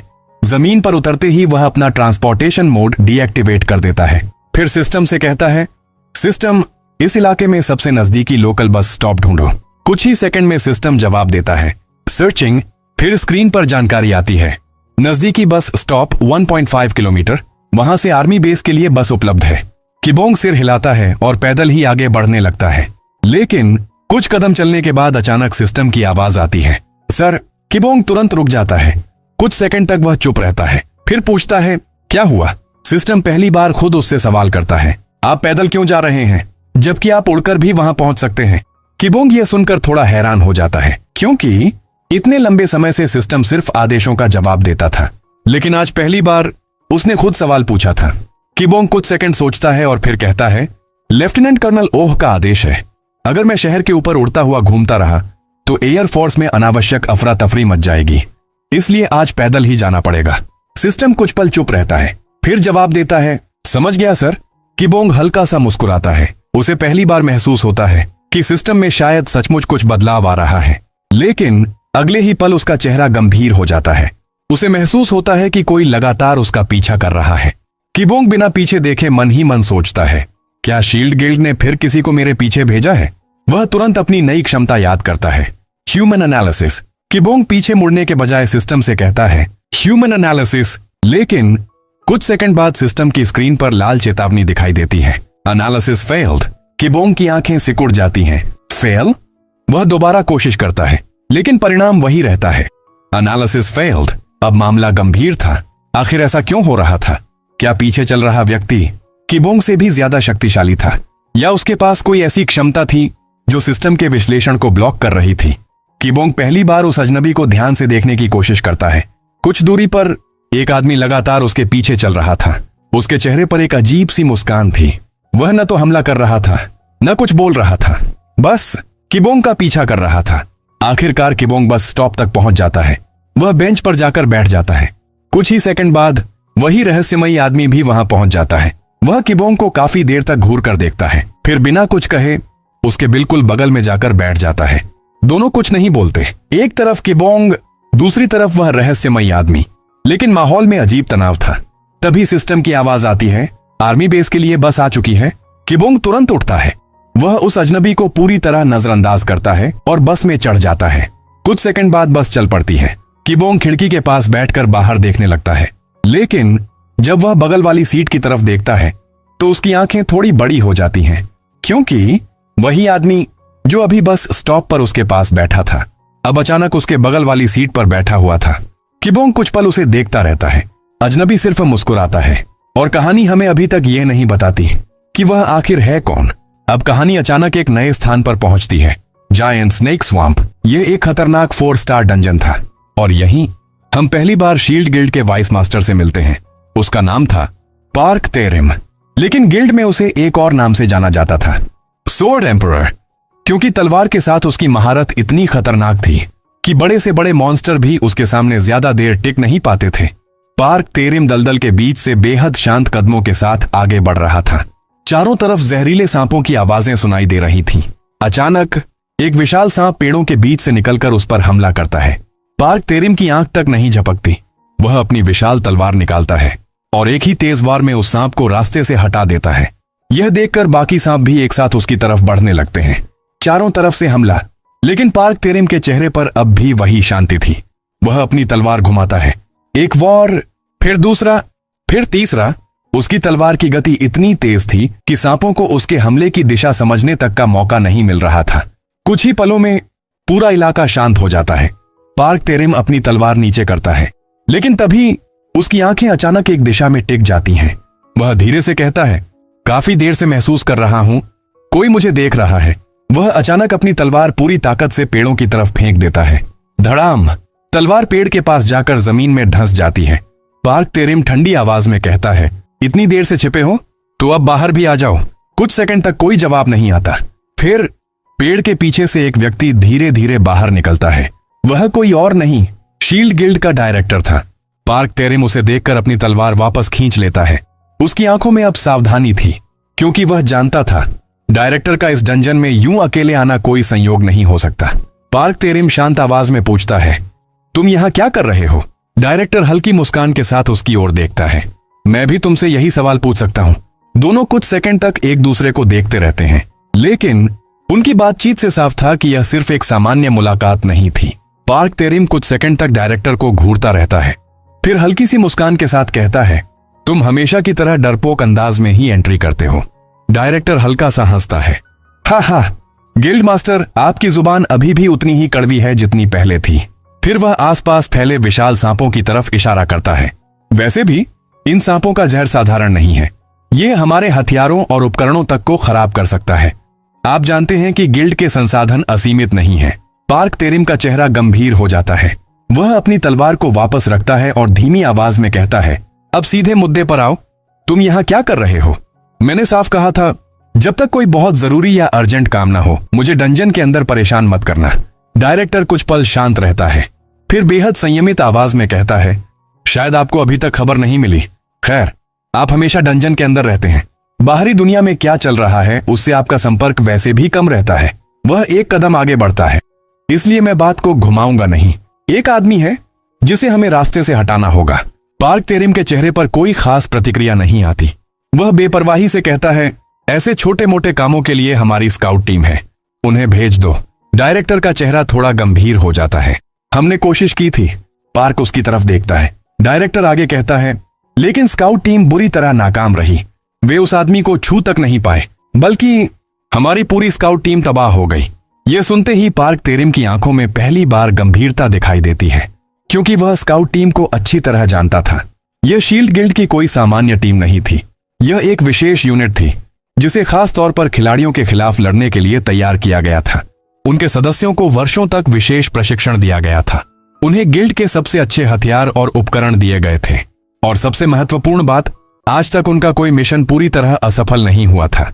पार्क तेरिम कुछ सेकंड तक चुप रहता है, फिर उसके चेहरे पर एक खतरनाक मुस्कान आती है। पहले तुमने मेरा ध्यान खींचा था। वह अपनी तलवार के हैंडल पर हाथ रखता है, लेकिन अब उसकी मुस्कान और गहरी हो जाती है। तुमने मेरी दिलचस्पी जगा दी है। अब कहानी हमें एक बेहद सुरक्षित और आलीशान इमारत के सामने ले जाती है। यह कोई सामान्य बिल्डिंग नहीं थी। यह था दक्षिण कोरिया के प्रधानमंत्री का कार्यालय। लेकिन अंदर का दृश्य देखकर कोई भी हैरान हो सकता था। प्रधानमंत्री के कई बॉडीगार्ड पहले ही जमीन पर पड़े थे, और कमरे के बीच एक कुर्सी पर बिल्कुल आराम से बैठा था पार्क तेरिम, मानो वह किसी दुश्मन के इलाके में नहीं बल्कि अपने ही ऑफिस में बैठा हो। तभी कमरे के दरवाजे खुलते हैं और अंदर प्रवेश करते हैं प्रधानमंत्री गू सेओंग रयोंग। लेकिन वह सिर्फ दक्षिण कोरिया के प्रधानमंत्री नहीं थे, वह एक एस रैंक प्लेयर भी थे। 10 साल पहले जागृत होने वाले फर्स्ट जनरेशन अवेकनर्स में से एक। उनकी शक्ति वर्षों के अनुभव और अनगिनत मिशनों से और भी खतरनाक बन चुकी थी। इसके बावजूद उन्होंने युद्ध के मैदान के बजाय राजनीति का रास्ता चुना, क्योंकि उनका मानना था कि एक शक्तिशाली खिलाड़ी सिर्फ मॉन्स्टर्स को मारकर नहीं, बल्कि सही फैसले लेकर भी हजारों लोगों की जान बचा सकता है। इसी वजह से लोग उन्हें कहते थे साउथ कोरियाज हीरो। लेकिन पार्क तेरिम के सामने उनकी यह प्रतिष्ठा कोई मायने नहीं रखती थी। दोनों एक दूसरे को देखते हैं। 3 साल बाद उनकी यह मुलाकात किसी दोस्ती के लिए नहीं हुई थी। इन दोनों के बीच पुराना रिश्ता था, लेकिन उस रिश्ते में सम्मान से ज्यादा कड़वाहट थी। गू सेओंग रयोंग गंभीर आवाज में कहती हैं, 3 साल बाद भी तुम बिल्कुल नहीं बदले पार्क तेरिम। पार्क कुर्सी पर बैठे बैठे मुस्कुराता है, और आप भी अभी तक लोगों को बचाने का नाटक कर रही हैं। कमरे का माहौल अचानक भारी हो जाता है। गू सेओंग रयोंग आगे बढ़ती हैं, फिर वह अपनी तलवार बाहर निकालती है। तलवार के चारों ओर नीली चमक दिखाई देने लगती है। उसमें भारी मात्रा में माना जमा होने लगता है। पार्क तेरिम तुरंत समझ जाता है कि वह क्या करने वाली है। यहाँ गू सेओंग रयोंग उसकी तरफ देखती हैं। नहीं, वह तलवार को अपने हाथों के बीच लाती है, फिर स्पष्ट आवाज में कहती हैं, एक्टिवेट स्किल। अचानक पूरे कमरे में तेज रोशनी फैल जाती है। सिस्टम की ऊर्जा प्रतिक्रिया बेहद तेजी से बढ़ने लगती है। अगले ही पल दोनों के आसपास एक विशाल जादुई सर्कल बन जाता है, और एक चमकदार रोशनी के साथ पूरा स्थान बदल जाता है। अगले ही सेकंड पार्क तेरिम और गू सेओंग रयोंग दोनों एक दूर समुद्री इलाके की चट्टान पर खड़े थे। पार्क तेरिम चारों तरफ देखता है और समझ जाता है गू सेओंग रयोंग ने यह जगह जानबूझकर चुनी थी। वह धीमी आवाज में कहती हैं, मैं अपने देश के नागरिकों को खतरे में नहीं डालूंगी। फिर वह अपनी तलवार मजबूती से पकड़ती है। अब हम बिना किसी रुकावट के बात कर सकते हैं। पार्क तेरिम भी अपनी तलवार निकाल लेता है। अब कहानी एक बार फिर मुड़ती है सोल डिफेंस फोर्स हेडक्वार्टर्स। किबोंग आखिरकार अपने बेस पर वापस लौट चुका था। वह मुख्य गेट से अंदर प्रवेश करता है, लेकिन उसके पीछे वही रहस्यमयी आदमी भी लगातार चला आ रहा था। वही आदमी जो पहले बस स्टॉप तक उसका पीछा कर चुका था। जैसे ही वह गेट के पास पहुंचता है, एक सैनिक तुरंत उसके सामने आ जाता है। रुकिए, अजनबी रुक जाता है। सैनिक सख्त आवाज में कहता है, आप अंदर नहीं जा सकते, ये मिलिट्री जोन है, किसी आम नागरिक को अंदर जाने की अनुमति नहीं है। वह रहस्यमयी आदमी सैनिक को देखता है, फिर बिना कुछ कहे किबोंग की तरफ देखता है, लेकिन किबोंग उसकी तरफ ध्यान ही नहीं देता। वह सीधे अपनी बिल्डिंग की ओर बढ़ता रहता है। सैनिक उस अजनबी को रोक कर रखता है, लेकिन कुछ ही सेकंड बाद जब सैनिक दूसरी तरफ देखता है, वह आदमी वहां नहीं होता। इधर किबोंग अपने कमरे में पहुंच चुका था। वह अभी भी सोर्स ऑफ द डंजन्स के बारे में सोच रहा था। उसके मन में कई सवाल घूम रहे थे। आखिर इन डंजन्स का असली स्रोत क्या है और डे स्टोन का इससे क्या संबंध है? किबोंग को अचानक एक और विचार आता है। अगर एक डे स्टोन ने सिस्टम को इतना अपग्रेड कर दिया, तो अगर मुझे और डे स्टोन्स मिल जाए, क्या सिस्टम और भी ज्यादा शक्तिशाली हो सकता है? वह कुछ पल सोचता है, लेकिन तभी किबोंग को महसूस होता है कि कमरे में कुछ अजीब है। वह धीरे धीरे खिड़की की तरफ देखता है और उसकी आंखें अचानक सिकुड़ जाती हैं, क्योंकि खिड़की के बाहर वही रहस्यमयी आदमी खड़ा था। वह अंदर झांक रहा था, चेहरे पर वही अजीब मुस्कान। किबोंग कुछ पल उसे घूरता रहता है। तभी बाहर से कुछ सैनिकों के कदमों की आवाज आती है। इधर देखो, लगता है कोई इस तरफ आया था। और अगले ही पल वह खिड़की से नीचे छलांग लगा देता है। सैनिक कमरे के पास पहुंचते हैं, लेकिन वहां कोई नहीं था, सिर्फ खुली हुई खिड़की और बाहर तेज हवा चल रही थी। किबोंग के चेहरे पर पहली बार हल्की गंभीरता दिखाई देती है। वह मन ही मन सोचता है, वह आखिर है कौन? और सबसे बड़ा सवाल, वह मेरा पीछा क्यों कर रहा है? उधर समुद्र के किनारे मौजूद उस सुनसान चट्टानी इलाके में पार्क तेरिम और गू सेओंग के बीच आखिरकार लड़ाई शुरू हो जाती है। दोनों कुछ सेकंड तक एक दूसरे को देखते हैं। फिर पार्क तेरिम अचानक बिजली की रफ्तार से आगे बढ़ता है। उसकी विशाल तलवार हवा को चीरते हुए गू सेओंग की तरफ आती है। गू सेओंग तुरंत पीछे हटती है। धड़ाम! तलवार चट्टान पर लगती है और आसपास की जमीन तक हिल जाती है। लेकिन पार्क तेरिम रुकता नहीं।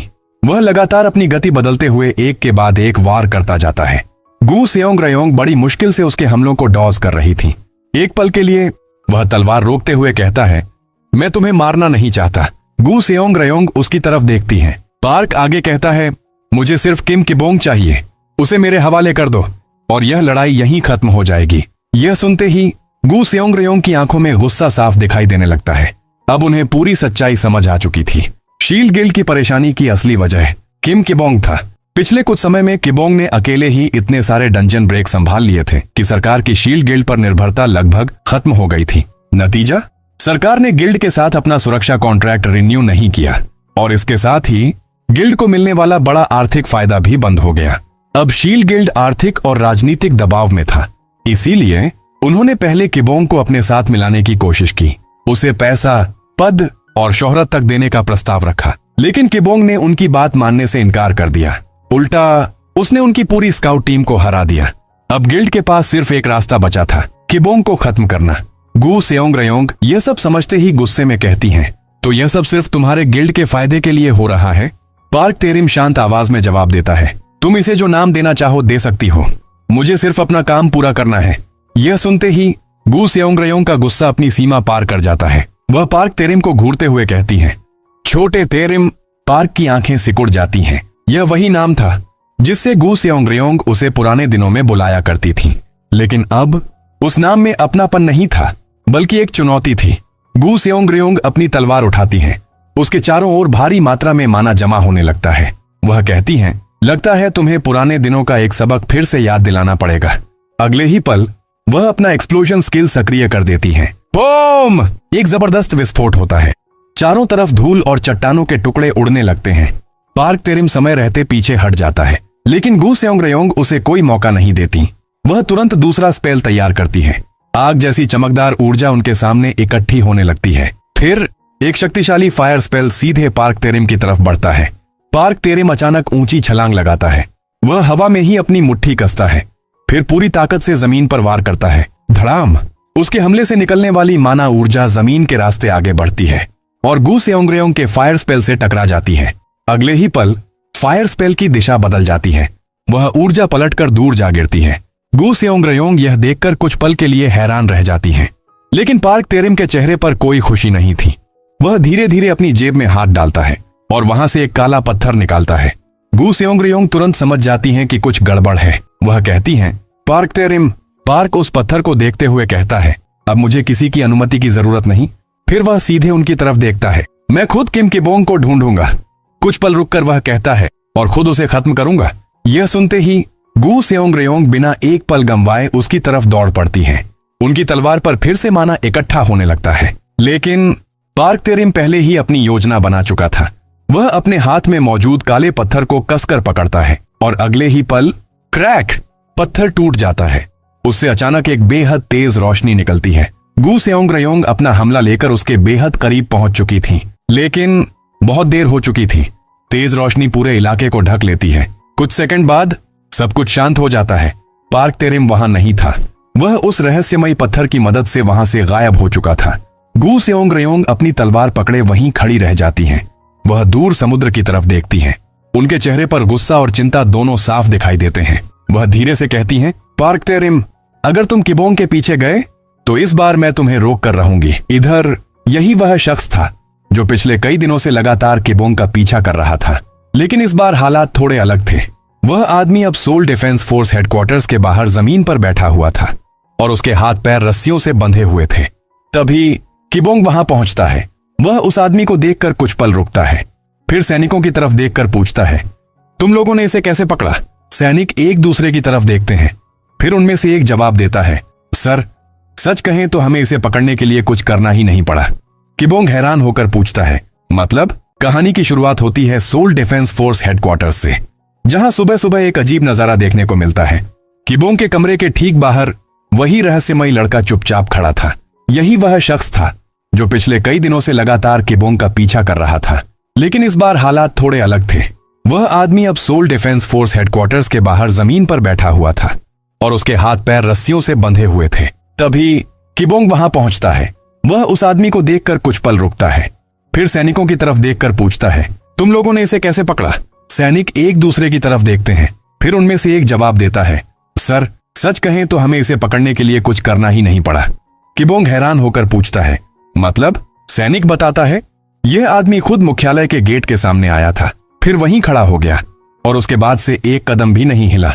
किबोंग उस आदमी को ध्यान से देखने लगता है। सैनिक आगे कहता है, हमने कई बार पूछा कि तुम कौन हो और यहाँ क्यों आए हो, लेकिन इसने कोई जवाब नहीं दिया, बस मुस्कुराता रहा।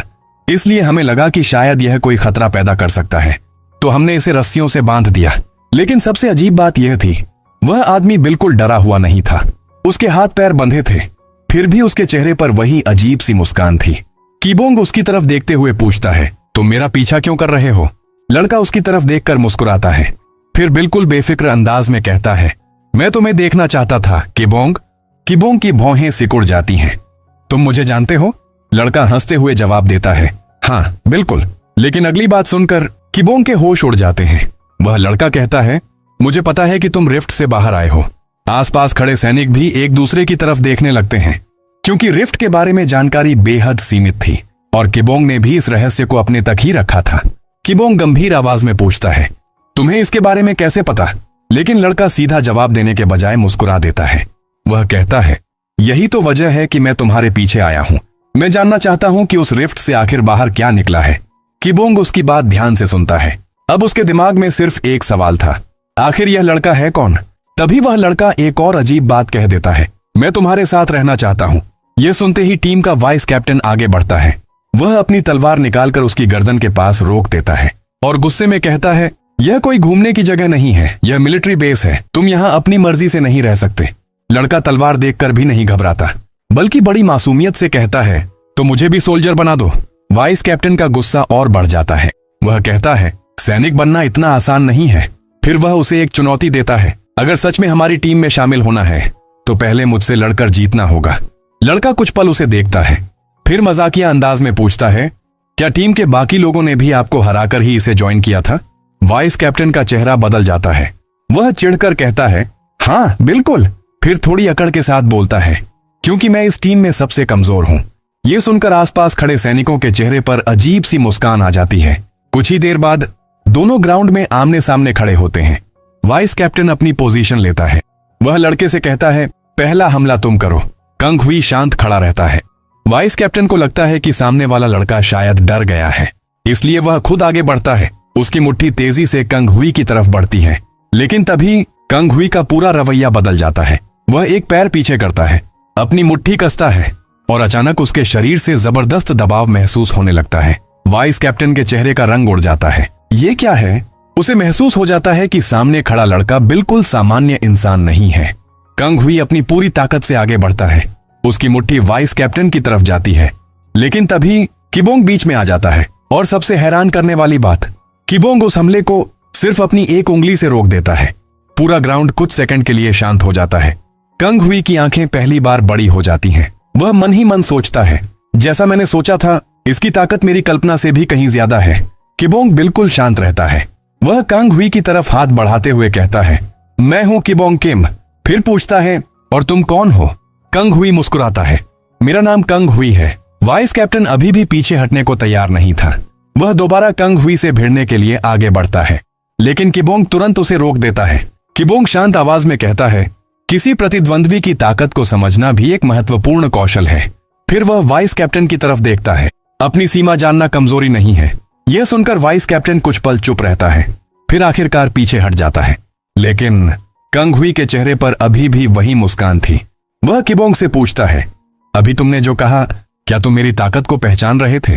किबोंग समझ जाता है कि यह लड़का अभी भी उससे लड़ने को लेकर उत्सुक है, लेकिन टीम के बाकी सदस्यों की सोच बिल्कुल अलग थी। वे पिछले 6 महीनों से किबोंग के साथ काम कर रहे थे। उन्होंने अपनी आंखों से देखा था कि किबोंग कितनी तेजी से डंजन साफ करता है, कैसे वह अकेले ऐसे मॉन्स्टर्स का सामना कर लेता है जिनसे पूरी टीमें डरती हैं, और कैसे उसकी असली ताकत का अंदाजा लगाना भी लगभग नामुमकिन था।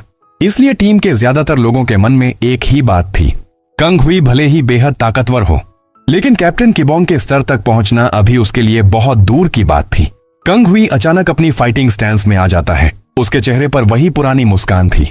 अगले ही पल वह पूरी ताकत से किबोंग की तरफ झपटता है। कंग हुई का पहला पंच सीधे किबोंग की तरफ आता है, लेकिन किबोंग बड़ी आसानी से उसे डॉज कर देता है। कंग हुई हवा में ही अपना संतुलन संभालता है और तुरंत दूसरा हमला करने की कोशिश करता है, लेकिन इस बार किबोंग पहले ही उसकी मूवमेंट पढ़ चुका था। वह तेजी से घूमता है और एक जबरदस्त लॉन्ग किक कंग हुई की तरफ मारता है। धड़ाम! कंग हुई पीछे की तरफ जाकर जमीन पर गिरता है। आसपास खड़े सभी सैनिकों को लगता है बस मुकाबला खत्म हो गया, लेकिन कुछ सेकंड बाद धूल हटती है और कंग हुई फिर से अपने पैरों पर खड़ा दिखाई देता है। उसके चेहरे पर अब भी मुस्कान थी। किबोंग उसे देखकर पहली बार गंभीर होता है। वह मन ही मन सोचता है, इसमें सच में ताकत है। अब किबोंग खुद आगे बढ़ता है। वह लगातार कई हमले करता है, एक के बाद एक तेज पंच, किक और अचानक दिशा बदलते हुए कई अटैक। लेकिन कंग हुई भी पीछे हटने वालों में से नहीं था। वह किबोंग के हर हमले को पढ़ते हुए तेजी से डॉज करता जाता है और फिर उसे एक मौका मिल जाता है। धड़ाम! कंग हुई का एक हमला किबोंग को लग जाता है। किबोंग कुछ कदम पीछे खिसकता है। वहां खड़े सैनिकों की आंखें खुली की खुली रह जाती हैं, क्योंकि पिछले 6 महीनों में उन्होंने किबोंग को शायद ही कभी किसी के हमले से पीछे हटते देखा था, लेकिन कंग हुई ने उसे हिट कर दिया था। कंग हुई अब और ज्यादा उत्साहित हो जाता है। वह अपने हाथों में एक अजीब तरह की ऊर्जा इकट्ठा करता है। किबोंग उसे देखकर कुछ पल के लिए रुक जाता है। यह कौन सी मैजिक है? और इससे पहले कि किबोंग कुछ कह पाता, कंग हुई अपना दूसरा स्पेल सक्रिय कर देता है। एक जबरदस्त विस्फोट होता है। पूरे इलाके में धूल का गुब्बार फैल जाता है। टीम के सदस्य अपनी आंखों को बचाने के लिए पीछे हट जाते हैं, लेकिन कंग हुई रुकता नहीं। वह लगातार उसी धुएं के बीच से एक के बाद एक हमला करता रहता है। धड़ाम! धड़ाम! धड़ाम! हर विस्फोट के साथ जमीन तक हिलने लगती है। टीम के सदस्य एक दूसरे की तरफ देखकर सोचते हैं, अभी अभी हुआ क्या? उन्हें यकीन ही नहीं हो रहा था कि कंग हुई किबोंग के खिलाफ इतनी देर तक टिक पा रहा था। कुछ सेकंड बाद पूरा इलाका शांत हो जाता है। धीरे धीरे धुआं हटने लगता है और उसके बीच से एक परछाई दिखाई देती है। फिर किबोंग बाहर निकलता है। वह बिल्कुल खड़ा था। कंग हुई के लगातार हमलों से उसे कोई गंभीर नुकसान नहीं हुआ था। हाँ, उसके कपड़े जरूर फट चुके थे। किबोंग अपने कपड़ों को देखता है, फिर कंग हुई की तरफ देखता है और शांत आवाज में कहता है, अब मेरी बारी। कंग हुई का चेहरा तुरंत बदल जाता है। उसे समझ आ जाता है कि अगर किबोंग ने अब पूरी ताकत से हमला किया तो मुकाबले का परिणाम क्या होगा। इसलिए वह तुरंत दोनों हाथ ऊपर कर देता है। I give up. आसपास खड़े लोग हैरान रह जाते हैं। कंग हुई हंसते हुए कहता है, ठीक है, मैं मान गया, तुम मेरी उम्मीद से कहीं ज्यादा ताकतवर हो। फिर वह अचानक वाइस कैप्टन की तरफ उंगली करता है और खुशी से कहता है, अब तो मैं यहां रुक सकता हूं, मैंने मैच जीत लिया। वाइस कैप्टन का चेहरा देखकर लगता है जैसे उसका सिर घूम गया हो। कंग हुई इसके बाद किबोंग की तरफ हाथ बढ़ाता है, हाई फाइव। लेकिन किबोंग का मूड बिल्कुल अलग था। अगले ही पल धड़ाम, किबोंग का एक तेज पंच कंग हुई को पीछे भेज देता है। कंग हुई जमीन पर जा गिरता है। कुछ पल के लिए पूरा मैदान शांत हो जाता है। फिर कंग हुई जमीन पर पड़े पड़े अपना चेहरा उठाता है और हंसने लगता है। शायद उसे पहली बार ऐसा प्रतिद्वंद्वी मिला था जिससे वह सच में प्रभावित हुआ था। लेकिन इस छोटी सी लड़ाई के खत्म होते ही कहानी अचानक एक बेहद खतरनाक मोड़ लेती है। यहाँ एक बेहद खतरनाक डंजन अचानक सक्रिय हो जाता है और इस बार डंजन की रैंक देखकर ही हर किसी के होश उड़ जाते हैं। 8 स्टार फायर ड्रैगन्स नेस्ट। विशेषज्ञों के मुताबिक अगर इस डंजन के अंदर मौजूद फायर ड्रैगन पूरी तरह जाग गया तो यह सिर्फ एक शहर के लिए खतरा नहीं होगा, बल्कि यह पूरी मानवता के विनाश की शुरुआत हो सकती है। लेकिन सवाल यह था कि इतना खतरनाक डंजन अचानक सक्रिय कैसे हुआ? इसका जवाब जानने के लिए कहानी हमें 10 मिनट पीछे लेकर जाती है। 10 मिनट पहले हम देखते हैं कि इंचर्न फील्ड डंजन के अंदर शील्ड गिल्ड पहले से अपनी एक खतरनाक योजना पर काम कर रही थी। उनका मकसद डंजन को बंद करना नहीं था, बल्कि वे खुद फायर ड्रैगन को जगाना चाहते थे। लेकिन क्यों? क्योंकि उन्हें पता था कि अगर फायर ड्रैगन बाहर आ गया तो मौजूदा सरकारी सेना और सामान्य खिलाड़ियों के लिए उसे रोकना लगभग नामुमकिन होगा और तब सरकार के पास सिर्फ एक ही विकल्प बचेगा, किम किबोंग और उसकी टीम। यानी शील्ड गिल्ड की पूरी योजना का असली निशाना फायर ड्रैगन नहीं, किबोंग था। वे चाहते थे कि इतनी बड़ी तबाही हो कि सरकार मजबूर होकर किबोंग को मैदान में उतार दे। इसी बीच शील्ड गिल्ड के डायरेक्टर अपने हाथ में एक रहस्यमयी डे स्टोन लेकर खड़े होते हैं। उनका मानना था कि इस पत्थर की मदद से ड्रैगन को जगाने के बाद उसे दोबारा शांत किया जा सकता है। डायरेक्टर अपनी योजना समझाता है। यह सुनते ही पार्क तेरिम की आंखों में एक अजीब चमक दिखाई देती है। वह अपनी विशाल तलवार निकालता है और सामने मौजूद छोटे फायर ड्रैगन पर हमला कर देता है। छोटा ड्रैगन जोर से दहाड़ता है, लेकिन कुछ ही पल बाद चारों तरफ सन्नाटा छा जाता है। पार्क तेरिम धीरे धीरे अपनी तलवार पीछे खींचता है और तभी पूरे डंजन के अंदर एक अजीब कंपन शुरू हो जाता है। पूरी जमीन हिलने लगती है। पार्क तेरिम ऊपर की तरफ देखता है और उसके चेहरे पर एक खतरनाक मुस्कान आ जाती है। फायर ड्रैगन जाग चुका था। दूसरी तरफ इंचन शहर में लोगों को अभी तक अंदाजा भी नहीं था कि उनके ऊपर कितना बड़ा खतरा मंडरा रहा है। एक स्कूल के मैदान में बच्चे खेल रहे थे। तभी उनमें से एक बच्चा अचानक रुक जाता है। वह ऊपर आसमान की तरफ देखकर अपनी टीचर से कहता है, मैम आसमान को देखिए। टीचर ऊपर देखती हैं और उनका चेहरा तुरंत बदल जाता है, क्योंकि कुछ ही सेकंड में पूरा आसमान गहरे लाल रंग में बदलने लगता है। शहर में जगह जगह सायरन बजने लगते हैं। लोग घबराकर सड़कों पर निकल आते हैं। लेकिन तभी सभी न्यूज चैनलों पर एक ही इमरजेंसी ब्रॉडकास्ट शुरू हो जाता है। सभी नागरिक ध्यान दें, तुरंत अपने नजदीकी अंडरग्राउंड बंकर में जाएं। किसी भी परिस्थिति में खुले इलाके में न रहें। लोगों को कुछ समझ नहीं आ रहा था, लेकिन न्यूज चैनल पर आने वाली अगली खबर ने पूरे देश को हिला दिया। सरकार ने देश में मार्शल लॉ लागू करने की घोषणा कर दी। अब स्थिति इतनी गंभीर थी कि सामान्य नागरिक प्रशासन की जगह आपातकालीन परिस्थितियों से निपटने के लिए सेना को व्यापक अधिकार दिए जा रहे थे। इसी दौरान न्यूज चैनल पर एस यूनिवर्सिटी के प्रोफेसर पार्क स्थिति का विश्लेषण कर रहे थे। प्रोफेसर साफ कहते हैं, यह कोई सामान्य डंजन ब्रेक नहीं है, यह एक ग्रेट डिजास्टर है। वह बताते हैं कि अतीत में रूस में भी इसी तरह की स्थिति सामने आई थी। वहां डंजन को सामान्य तरीकों से साफ करना संभव नहीं रहा था। आखिरकार उसे रोकने के लिए बेहद विनाशकारी सैन्य उपायों का इस्तेमाल करना पड़ा था। लेकिन दक्षिण कोरिया के सामने समस्या और भी बड़ी थी, क्योंकि इस बार खतरे का केंद्र था इंचॉन सिटी, एक ऐसा इलाका जहां भारी संख्या में आम नागरिक मौजूद थे। प्रोफेसर गंभीर आवाज में कहते हैं, अगर यही स्थिति जारी रही तो हमारे पास बहुत कम विकल्प बचेंगे। इसी समय एक मिलिट्री हेलीकॉप्टर आसमान में तेजी से आगे बढ़ रहा था। उसके अंदर मौजूद थी प्राइम मिनिस्टर कू सोंग योंग। वह बाहर लाल हो चुके आसमान को देख रही थी। उनके चेहरे से साफ पता चल रहा था कि उन्हें इस घटना की गंभीरता समझ आ चुकी थी और शायद उन्हें यह भी अंदाजा था कि इस पूरे मामले के पीछे किसका हाथ हो सकता है। वह अपने साथ मौजूद अधिकारी से कहती हैं, देश के टॉप 100 प्लेयर्स को तुरंत बुलाया जाए। उन्हें इंचॉन भेजो। हमें किसी भी कीमत पर इस डंजन को नियंत्रित करना होगा। लेकिन इस समय तक किबोंग की टीम भी डंजन के बाहर पहुंच चुकी थी। उनके सामने मौजूद था एक विशाल और भयावह डंजन गेट। टीम के कई सदस्यों के चेहरे पर तनाव साफ दिखाई दे रहा था, क्योंकि वे जानते थे वे यहां जीतने के लिए नहीं आए थे। उन्हें बस तब तक समय खरीदना था जब तक बाकी टॉप प्लेयर्स यहां नहीं पहुंच जाते। दूसरे शब्दों में, वे इस मिशन में पहली पंक्ति की ढाल थे, और अगर फायर ड्रैगन जाग गया तो शायद उनके पास बचने का कोई मौका नहीं था। इसी बीच कंग हुई डंजन को देखकर बिल्कुल उल्टा रिएक्ट करता है। उसकी आंखों में डर की जगह उत्साह था। वह विशाल डंजन गेट को देखते हुए खुशी से बोलता है, वाह, यह तो बहुत बड़ा है। फिर वह मुस्कुराते हुए कहता है, तो यही है फायर ड्रैगन का घर। टीम के बाकी सदस्य उसे अजीब नजरों से देखने लगते हैं। एक सदस्य धीरे से दूसरे से कहता है, इस लड़के को देखकर ऐसा लग रहा है जैसे हम किसी पिकनिक पर आए हों। दूसरा जवाब देता है, शायद इसे अभी तक समझ नहीं आया कि हम कहां खड़े हैं। असल में कंग हुई अभी तक आधिकारिक तौर पर टीम का सदस्य भी नहीं था, लेकिन हालात इतने गंभीर थे कि टीम ने उसे पूरी तरह पीछे छोड़ना भी सही नहीं समझा। किबोंग कुछ पल कंग हुई को देखता है, फिर कहता है, इसे साथ आने दो। किबोंग को लगता है कि शायद उसकी ताकत आगे किसी काम आ सकती है।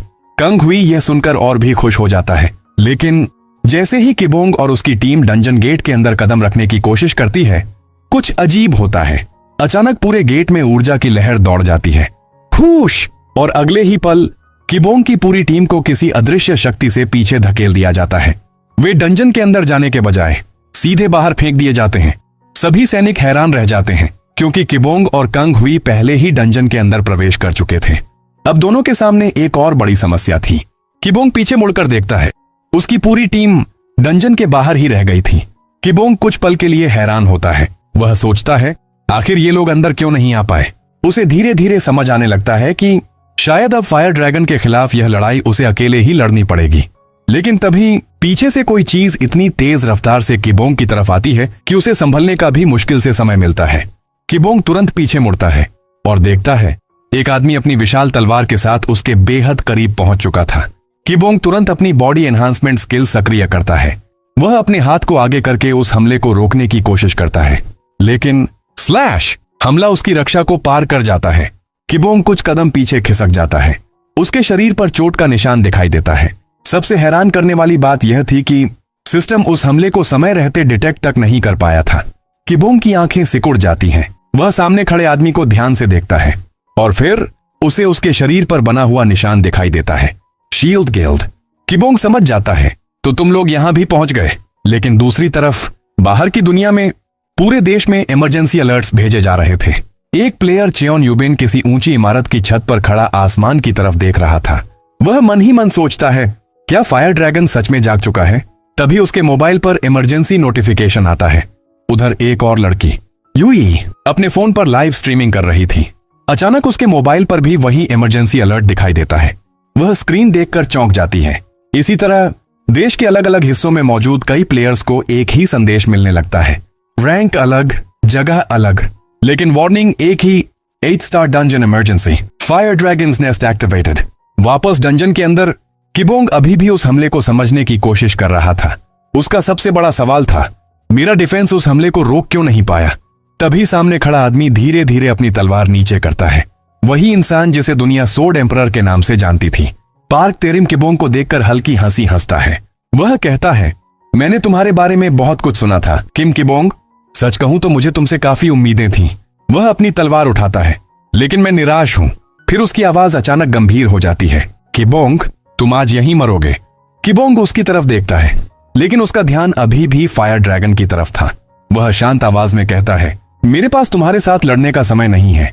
अगर तुम शील्ड गिल्ड से हो तो यहां से चले जाओ। लेकिन पार्क तेरिम जवाब देने के बजाय सीधे फिर हमला कर देता है। इस बार किबोंग पीछे नहीं हटता। उसकी आंखों में गुस्सा दिखाई देता है। वह धीरे से कहता है, ठीक है, अगर तुम्हें मरने की इतनी जल्दी है तो मैं तुम्हारी इच्छा पूरी कर देता हूं। अगले ही पल किबोंग बिजली की रफ्तार से आगे बढ़ता है।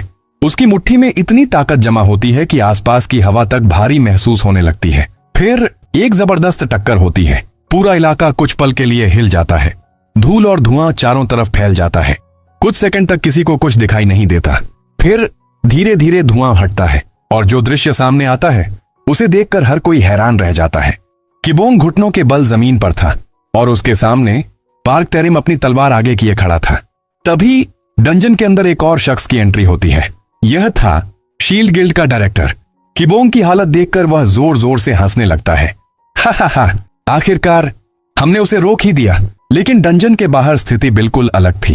किबोंग की टीम के सदस्य बैरियर के सामने खड़े थे। वे चाहकर भी अंदर नहीं जा पा रहे थे। तभी पीछे से एक गंभीर आवाज आती है, किम किबोंग कहाँ है? सभी सैनिक तुरंत पीछे मुड़ते हैं। वहां खड़ी थी प्राइम मिनिस्टर कू सोंगयांग। वह तुरंत पूछती हैं, तुम लोग अभी तक अंदर क्यों नहीं गए? टीम के सदस्य उन्हें पूरी स्थिति बताते हैं। मैम, हम अंदर जाने की कोशिश कर चुके हैं, लेकिन डंजन के चारों तरफ एक बेहद शक्तिशाली बैरियर बना हुआ है। प्राइम मिनिस्टर बैरियर के करीब जाती हैं। वह कुछ सेकंड तक उसे ध्यान से देखती हैं। फिर उनका चेहरा अचानक गंभीर हो जाता है। वह कहती हैं, यह फायर ड्रैगन का बैरियर नहीं है। सभी लोग चौंक जाते हैं। प्राइम मिनिस्टर की आंखों में गुस्सा दिखाई देने लगता है। यह किसी प्लेयर द्वारा बनाया गया है। और अगले ही पल उन्हें पूरी सच्चाई समझ आ जाती है। शील्ड गिल्ड, वह गुस्से में कहती हैं, तुम लोग किम किबोंग को मारने के लिए इतनी दूर तक गिर गए? लेकिन अब तक पूरी दुनिया की नजर इस घटना पर जा चुकी थी। एनबीसी, सीएमएम और कई दूसरी अंतर्राष्ट्रीय न्यूज एजेंसीज घटनास्थल पर पहुंच चुकी थीं। कैमरे लगातार चल रहे थे। रिपोर्टर्स इस घटना को लाइव दुनिया के सामने दिखा रहे थे। प्राइम मिनिस्टर अधिकारियों को आदेश देती हैं, रिपोर्टर्स को पीछे रखो। लेकिन अधिकारी मजबूरी में जवाब देते हैं, मैम, यहां बहुत ज्यादा मीडिया जमा हो चुका है। इतने बड़े इंटरनेशनल न्यूज नेटवर्क्स को पूरी तरह रोकना संभव नहीं है। इसका मतलब था अब जो कुछ भी डंजन के अंदर होने वाला था, पूरी दुनिया उसे देखने वाली थी। वापस डंजन के अंदर पार्क तेरिम लगातार किबोंग पर हमला कर रहा था। उसकी विशाल तलवार इतनी तेजी से घूम रही थी कि उसे देखना भी मुश्किल था। डायरेक्टर की टीम का एक सदस्य यह देखकर हैरान रह जाता है। वह डायरेक्टर से पूछता है, सर, वह इतनी बड़ी तलवार को इतनी आसानी से कैसे चला रहा है? डायरेक्टर उसकी तरफ देखता है, फिर धीमी आवाज में कहता है, तुम उस तलवार के बारे में जानना चाहते हो? डायरेक्टर हल्की मुस्कान के साथ जवाब देता है, उस तलवार का नाम है लाइट ड्रैगन्स फैंग। वह आगे बताता है कि यह कोई साधारण हथियार नहीं है। यह एक 7 स्टार डंजन से प्राप्त मिथ ग्रेड वेपन है। इसकी सबसे खतरनाक क्षमता है डैमेज रिफ्लेक्शन, यानी सामने वाला जितना नुकसान इस तलवार पर आधारित प्रभाव के जरिए करता है, उसका एक हिस्सा वापस उसी पर पड़ सकता है। यही वजह थी कि किबोंग जितना ताकतवर हमला कर रहा था, उतना ही नुकसान उसे खुद भी झेलना पड़ रहा था। अब किबोंग को पूरी बात समझ में आ चुकी थी। वह अपने शरीर पर पड़े घावों को देखता है और मन ही मन सोचता है, तो ये सारे घाव मेरे अपने हमलों की वजह से थे। तभी सिस्टम की आवाज आती है, सही, अब आपको समझ आया? किबोंग गुस्से में तुरंत जवाब देता है, तुमने पहले क्यों नहीं बताया? हमेशा इतनी देर से जानकारी देती हो। सिस्टम की तरफ से एक अजीब सा इमोजी दिखाई देता है। लेकिन पार्क तायरिम को लगता है कि किबोंग उसी का मजाक उड़ा रहा है। उसका गुस्सा और बढ़ जाता है। वह अपनी तलवार को दोनों हाथों से कसकर पकड़ता है और पूरी ताकत के साथ किबोंग की तरफ दौड़ पड़ता है। इस बार तुम्हें बचने का कोई मौका नहीं मिलेगा। तलवार हवा को चीरती हुई किबोंग की तरफ आती है। पार्क तायरिम को पूरा विश्वास था कि यह आखिरी हमला होगा, लेकिन तभी किबोंग धूल और खून से सना हुआ होने के बावजूद धीरे धीरे सीधा खड़ा हो जाता है। वह पार्क की तरफ देखता है और बिल्कुल शांत आवाज में कहता है, वो तलवार मुझे दे दो, शायद मेरे काम आ जाए। यह सुनते ही पार्क तायरिम के चेहरे पर पहली बार डर दिखाई देता है। वह मन ही मन सोचता है, इतना नुकसान होने के बाद भी ये खड़ा कैसे है? किबोंग की नजर अब सिर्फ लाइट ड्रैगन्स फैंग पर थी। वह अपनी मुट्ठी कसता है और आगे बढ़ता है। पार्क तायरिम अचानक महसूस करता है कि किबोंग के हमले की रेंज और उसकी ताकत उसकी सोच से कहीं ज्यादा है। अब उसे समझ आने लगता है कि सामने खड़ा आदमी सिर्फ एक ताकतवर खिलाड़ी नहीं है, वह कुछ और ही है। किबोंग अब फैसला कर चुका था। वह जानना चाहता था कि यह मिथ ग्रेड वेपन आखिर उसके कितने नुकसान को वापस रिफ्लेक्ट कर सकता है। डंजन के बाहर माहौल पहले से ही तनावपूर्ण था। अचानक अंदर से फायर ड्रैगन की भयानक दहाड़ पूरे इलाके में गूंज उठती है। आसपास खड़े सैनिक एक पल के लिए घबरा जाते हैं, लेकिन डायरेक्टर बिल्कुल शांत रहता है। वह अपनी टीम से कहता है, no need to panic. 8 star dungeon की बैरियर को अंदर से तोड़ना इतना आसान नहीं है। लेकिन अगले ही पल धड़ाम, अंदर से एक और जोरदार कंपन महसूस होता है। बैरियर पर दरारें तेजी से फैलने लगती हैं। डायरेक्टर का चेहरा गंभीर हो जाता है। ये इतनी जल्दी कमजोर कैसे हो रही है? अब उसे समझ आने लगता है कि 8 स्टार फायर ड्रैगन की ताकत उसकी उम्मीद से कहीं ज्यादा है। वह मन ही मन सोचता है, अगर ये ऐसे ही चलता रहा तो हमें डे स्टोन का इस्तेमाल तय समय से पहले करना पड़ेगा। लेकिन उससे पहले पार्क तायरिम को किबोंग का काम तमाम करना होगा। तभी पीछे से एक आवाज आती है, क्या तुम किबोंग के मरने का इंतजार कर रहे हो? डायरेक्टर पलटकर देखता है। वहां कंग हुई खड़ा था। उसके चेहरे पर हमेशा वाली मुस्कान थी। डायरेक्टर के आदमी तुरंत उसकी तरफ बढ़ते हैं, इसे पकड़ो। लेकिन कैंग हुई उन्हें देखकर बस मुस्कुरा देता है। दूसरी तरफ डंजन के अंदर लड़ाई अपने सबसे खतरनाक दौर में पहुंच चुकी थी। किबोंग लगातार आगे बढ़ रहा था। धड़ाम धड़ाम धड़ाम उसके मुक्के लगातार पार्क टैरिम की तरफ जा रहे थे, लेकिन पार्क टैरिम अपनी लाइट ड्रैगन्स फैंग को सामने रखकर हर हमले को रोक रहा था। हर टक्कर के साथ पूरा इलाका कांप रहा था। पार्क टैरिम हंसते हुए कहता है, तुम सच में एक दयनीय मूर्ख हो। वह जानता था कि किबोंग की सबसे बड़ी ताकत ही उसकी सबसे बड़ी कमजोरी बन चुकी है। जितनी ज्यादा ताकत से किबोंग हमला करेगा, डैमेज रिफ्लेक्शन उतना ही ज्यादा नुकसान वापस कर सकता था। पार्क टैरिम चिल्लाता है, हार मान लो किबोंग, तुम्हारे जीतने का कोई चांस नहीं है। लेकिन किबोंग रुकता नहीं। वह अपनी मुट्ठी कसता है और अचानक पूरी रफ्तार से आगे बढ़ता है। बूम! एक जबरदस्त पंच तलवार से टकराता है। रिफ्लेक्शन एक्टिवेट होते ही किबोंग पीछे खिसकता है। उसके शरीर पर फिर से चोट का असर दिखाई देता है। बाहर प्रधानमंत्री गु स्योंगल्योंग लगातार डंजन की तरफ देख रही थी। वह खुद मैदान में उतरना चाहती थी। मैं अंदर जा रही हूँ। उनके अधिकारी तुरंत उन्हें रोकते हैं। मैडम, आप कमांडर इन चीफ हैं। अगर आप यहाँ से चली गई और स्थिति बिगड़ गई तो पूरे देश की कमान प्रभावित होगी। प्रधानमंत्री कुछ पल चुप रहती हैं। उनकी नजर डंजन पर टिक जाती है। उन्हें पता था कि अंदर किबोंग अकेला लड़ रहा है, लेकिन देश की जिम्मेदारी भी उन्हीं के कंधों पर थी। वह भारी मन से कहती हैं, ठीक है, लेकिन जैसे ही बैरियर टूटे मुझे तुरंत खबर चाहिए। वापस डंजन के अंदर किबोंग और पार्क टैरिम के बीच टकराव लगातार बढ़ता जा रहा था। अब हर पंच के साथ हवा तक कांप रही थी। पार्क टैरिम अपनी तलवार से किबोंग के हमलों को रोकता और हर बार रिफ्लेक्शन वापस भेज देता, लेकिन अचानक किबोंग रुक जाता है। पार्क टैरिम हैरानी से उसकी तरफ देखता है। किबोंग अपने हाथों को देखता है। फिर उसकी नजर लाइट ड्रैगन्स फैंग पर जाती है। उसके चेहरे पर एक हल्की मुस्कान आती है। तो यही इसकी सीमा है। पार्क टैरिम का चेहरा बदल जाता है। क्या कहा? किबोंग धीरे धीरे अपनी मुट्ठी बंद करता है। अब तक मैं सिर्फ तुम्हारी तलवार को टेस्ट कर रहा था। एक पल के लिए पूरा डंजन शांत हो जाता है। फिर किबोंग आगे बढ़ता है। अब देखते हैं तुम्हारी तलवार मेरे असली हमले को कितना वापस भेज सकती है। पार्क टैरिम की आंखें फैल जाती हैं, क्योंकि पहली बार उसे एहसास होता है अब तक लड़ाई किबोंग की कमजोरी के खिलाफ नहीं थी, बल्कि किबोंग उसकी तलवार की सीमा पता कर रहा था। और अगले ही पल किबोंग अपनी पूरी ताकत जुटाता है। अब असली लड़ाई शुरू करते हैं। धड़ाम! दूसरा हमला, तीसरा हमला, चौथा हमला। पार्क टैरिम लगातार ब्लॉक करता जाता है, लेकिन अब उसके चेहरे पर भी तनाव दिखाई देने लगा था। ये रुक क्यों नहीं रहा? किबोंग की आंखों में अब सिर्फ एक ही चीज थी, जिद। वह हर बार पहले से ज्यादा ताकत लगाकर हमला कर रहा था, लेकिन हर हमले का कुछ असर उसी पर वापस आ रहा था। फिर भी किबोंग पीछे हटने को तैयार नहीं था। किबोंग बिल्कुल शांत आवाज में सिर्फ इतना कहता है, कीप ब्लॉकिंग। पार्क टैरिम की मुस्कान गायब हो जाती है। उसे अचानक अपने सीने में तेज दर्द महसूस होता है। खांसी! वह अपना मुंह ढकता है और उसकी आंखें हैरानी से फैल जाती हैं। उसे पहली बार समझ आता है उसे असली डैमेज हो रहा था, लेकिन ऐसा कैसे? लाइट ड्रैगन्स फैंग तो किबोंग के हमलों को रिफ्लेक्ट कर रही थी। पार्क टैरिम तुरंत अपनी तलवार की तरफ देखता है और तभी क्रैक! तलवार की सतह पर एक छोटी सी दरार दिखाई देती है। पार्क की आंखें फैल जाती हैं। नहीं, ये तलवार!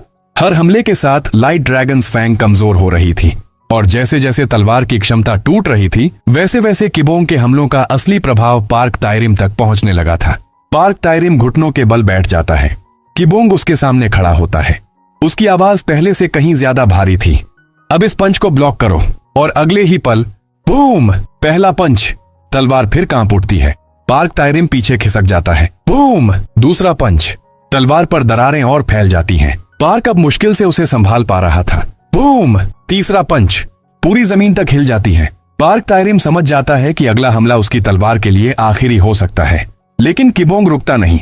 वह अपनी मुट्ठी पीछे खींचता है। ये आखिरी है। बूम! चौथा पंच सीधे लाइट ड्रैगन्स फैंग पर पड़ता है। क्रैक! तलवार टूट जाती है और उसी क्षण किबोंग का पंच अपनी पूरी ताकत के साथ पार्क टैरिम तक पहुंचता है। एक जोरदार टक्कर के साथ पार्क टैरिम दूर जा गिरता है। चारों तरफ धूल का बादल छा जाता है। कुछ सेकंड तक पूरी तरह सन्नाटा। फिर धूल धीरे धीरे हटती है। जमीन पर पार्क टैरिम बेहोश पड़ा था और किबोंग अभी भी वहीं खड़ा था। वहां मौजूद सैनिकों और रैंकर्स की आंखों के सामने जो हुआ था उस पर किसी को विश्वास नहीं हो रहा था। वाइस मास्टर हार गए? पार्क टैरिम कोई मामूली खिलाड़ी नहीं था। वह दक्षिण कोरिया के सबसे ताकतवर रैंकर्स में गिना जाता था, लेकिन आज एक अकेले आदमी ने उसकी पूरी ताकत को खत्म कर दिया था। उसने सिर्फ पार्क टैरिम को नहीं हराया था, उसने शील्ड गिल्ड के घमंड की नींव हिला दी थी। जिस गिल्ड को अपनी ताकत पर इतना भरोसा था कि वह कानून और व्यवस्था को भी चुनौती देने से नहीं डरता था। आज उसी गिल्ड का सबसे ताकतवर योद्धा किबोंग के सामने टिक नहीं पाया। अब डायरेक्टर को भी सच्चाई समझ आ चुकी थी। किबोंग को हराना उनके प्लान से बाहर था। वह तुरंत आदेश देता है, सब पीछे हटो। एक सदस्य घबराकर पूछता है, लेकिन सर वाइस मास्टर को? डायरेक्टर बिना पीछे देखे जवाब देता है, उसे वहीं छोड़ दो। सदस्य हैरान रह जाता है। डायरेक्टर ठंडी आवाज में कहता है, अगर इतनी चिंता है तो वापस जाओ और उस राक्षस के सामने जाकर उसे खुद बचा लो। कोई कुछ नहीं बोलता, लेकिन डायरेक्टर के दिमाग में अभी भी एक आखिरी योजना चल रही थी। वह फायर ड्रैगन को रोकने का इरादा नहीं रखता था।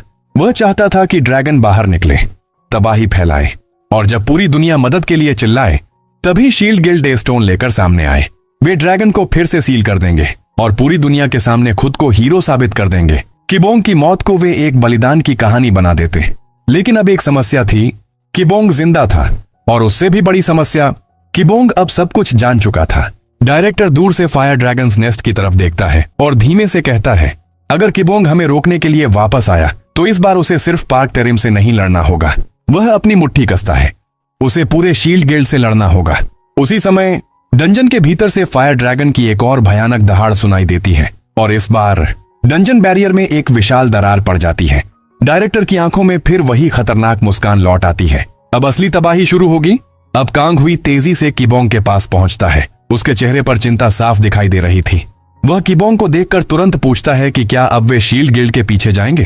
कैंग हुई को उम्मीद थी कि किबोंग शायद उन लोगों का पीछा करने का फैसला करेगा, लेकिन किबोंग का जवाब बिल्कुल अलग था। किबोंग साफ शब्दों में मना कर देता है।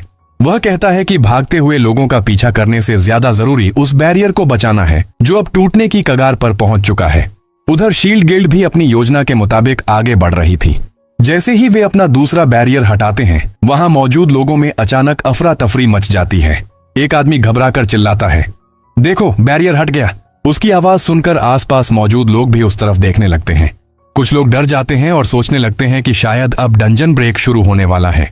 वही आदमी घबराई हुई आवाज में पूछता है, क्या इसका मतलब है कि ड्रैगन अब बाहर आ जाएगा? लेकिन तभी वहां मौजूद एक रिसर्चर तुरंत उसकी बात काट देती है। वह शांत रहने की कोशिश करते हुए कहती है, नहीं, अभी असली बैरियर नहीं टूटा है। वह समझाती है कि जो बैरियर अभी हटाया गया है वह मुख्य बैरियर नहीं था। शील्ड गिल्ड ने केवल एक अतिरिक्त बैरियर हटाया है, जिसकी वजह से लोगों को ऐसा लगा कि डंजन का मुख्य सुरक्षा कवच टूट चुका है, लेकिन असली बैरियर अभी भी मौजूद था। फिर भी स्थिति बेहद गंभीर थी। प्राइम मिनिस्टर गू सोंगर्योंग आगे बढ़ती हैं और खुद उस बैरियर को छूकर देखने की कोशिश करती हैं। जैसे ही उनका हाथ बैरियर के संपर्क में आता है, उन्हें कुछ अजीब महसूस होता है। उनका हाथ बैरियर के आर पार आसानी से चला जाता है। गू सोंगर्योंग की आंखें कुछ पल के लिए ठहर जाती हैं। अब उन्हें समझ आने लगता है कि स्थिति कितनी खराब हो चुकी है। किबोंग ने बैरियर को कमजोर करने के लिए जो कुछ किया था, उसका असर अब साफ दिखाई दे रहा था। गू सोंगर्योंग के चेहरे पर धीरे धीरे एक हल्की मुस्कान आ जाती है। उन्हें एहसास हो जाता है कि किबोंग ने शायद असंभव काम कर दिखाया है। लेकिन तभी कुछ रिपोर्टर्स अचानक एक तरफ इशारा करते हुए चिल्लाते हैं, वहां देखिए, वहां कोई है। सभी की नजर तुरंत बैरियर के अंदर चली जाती है।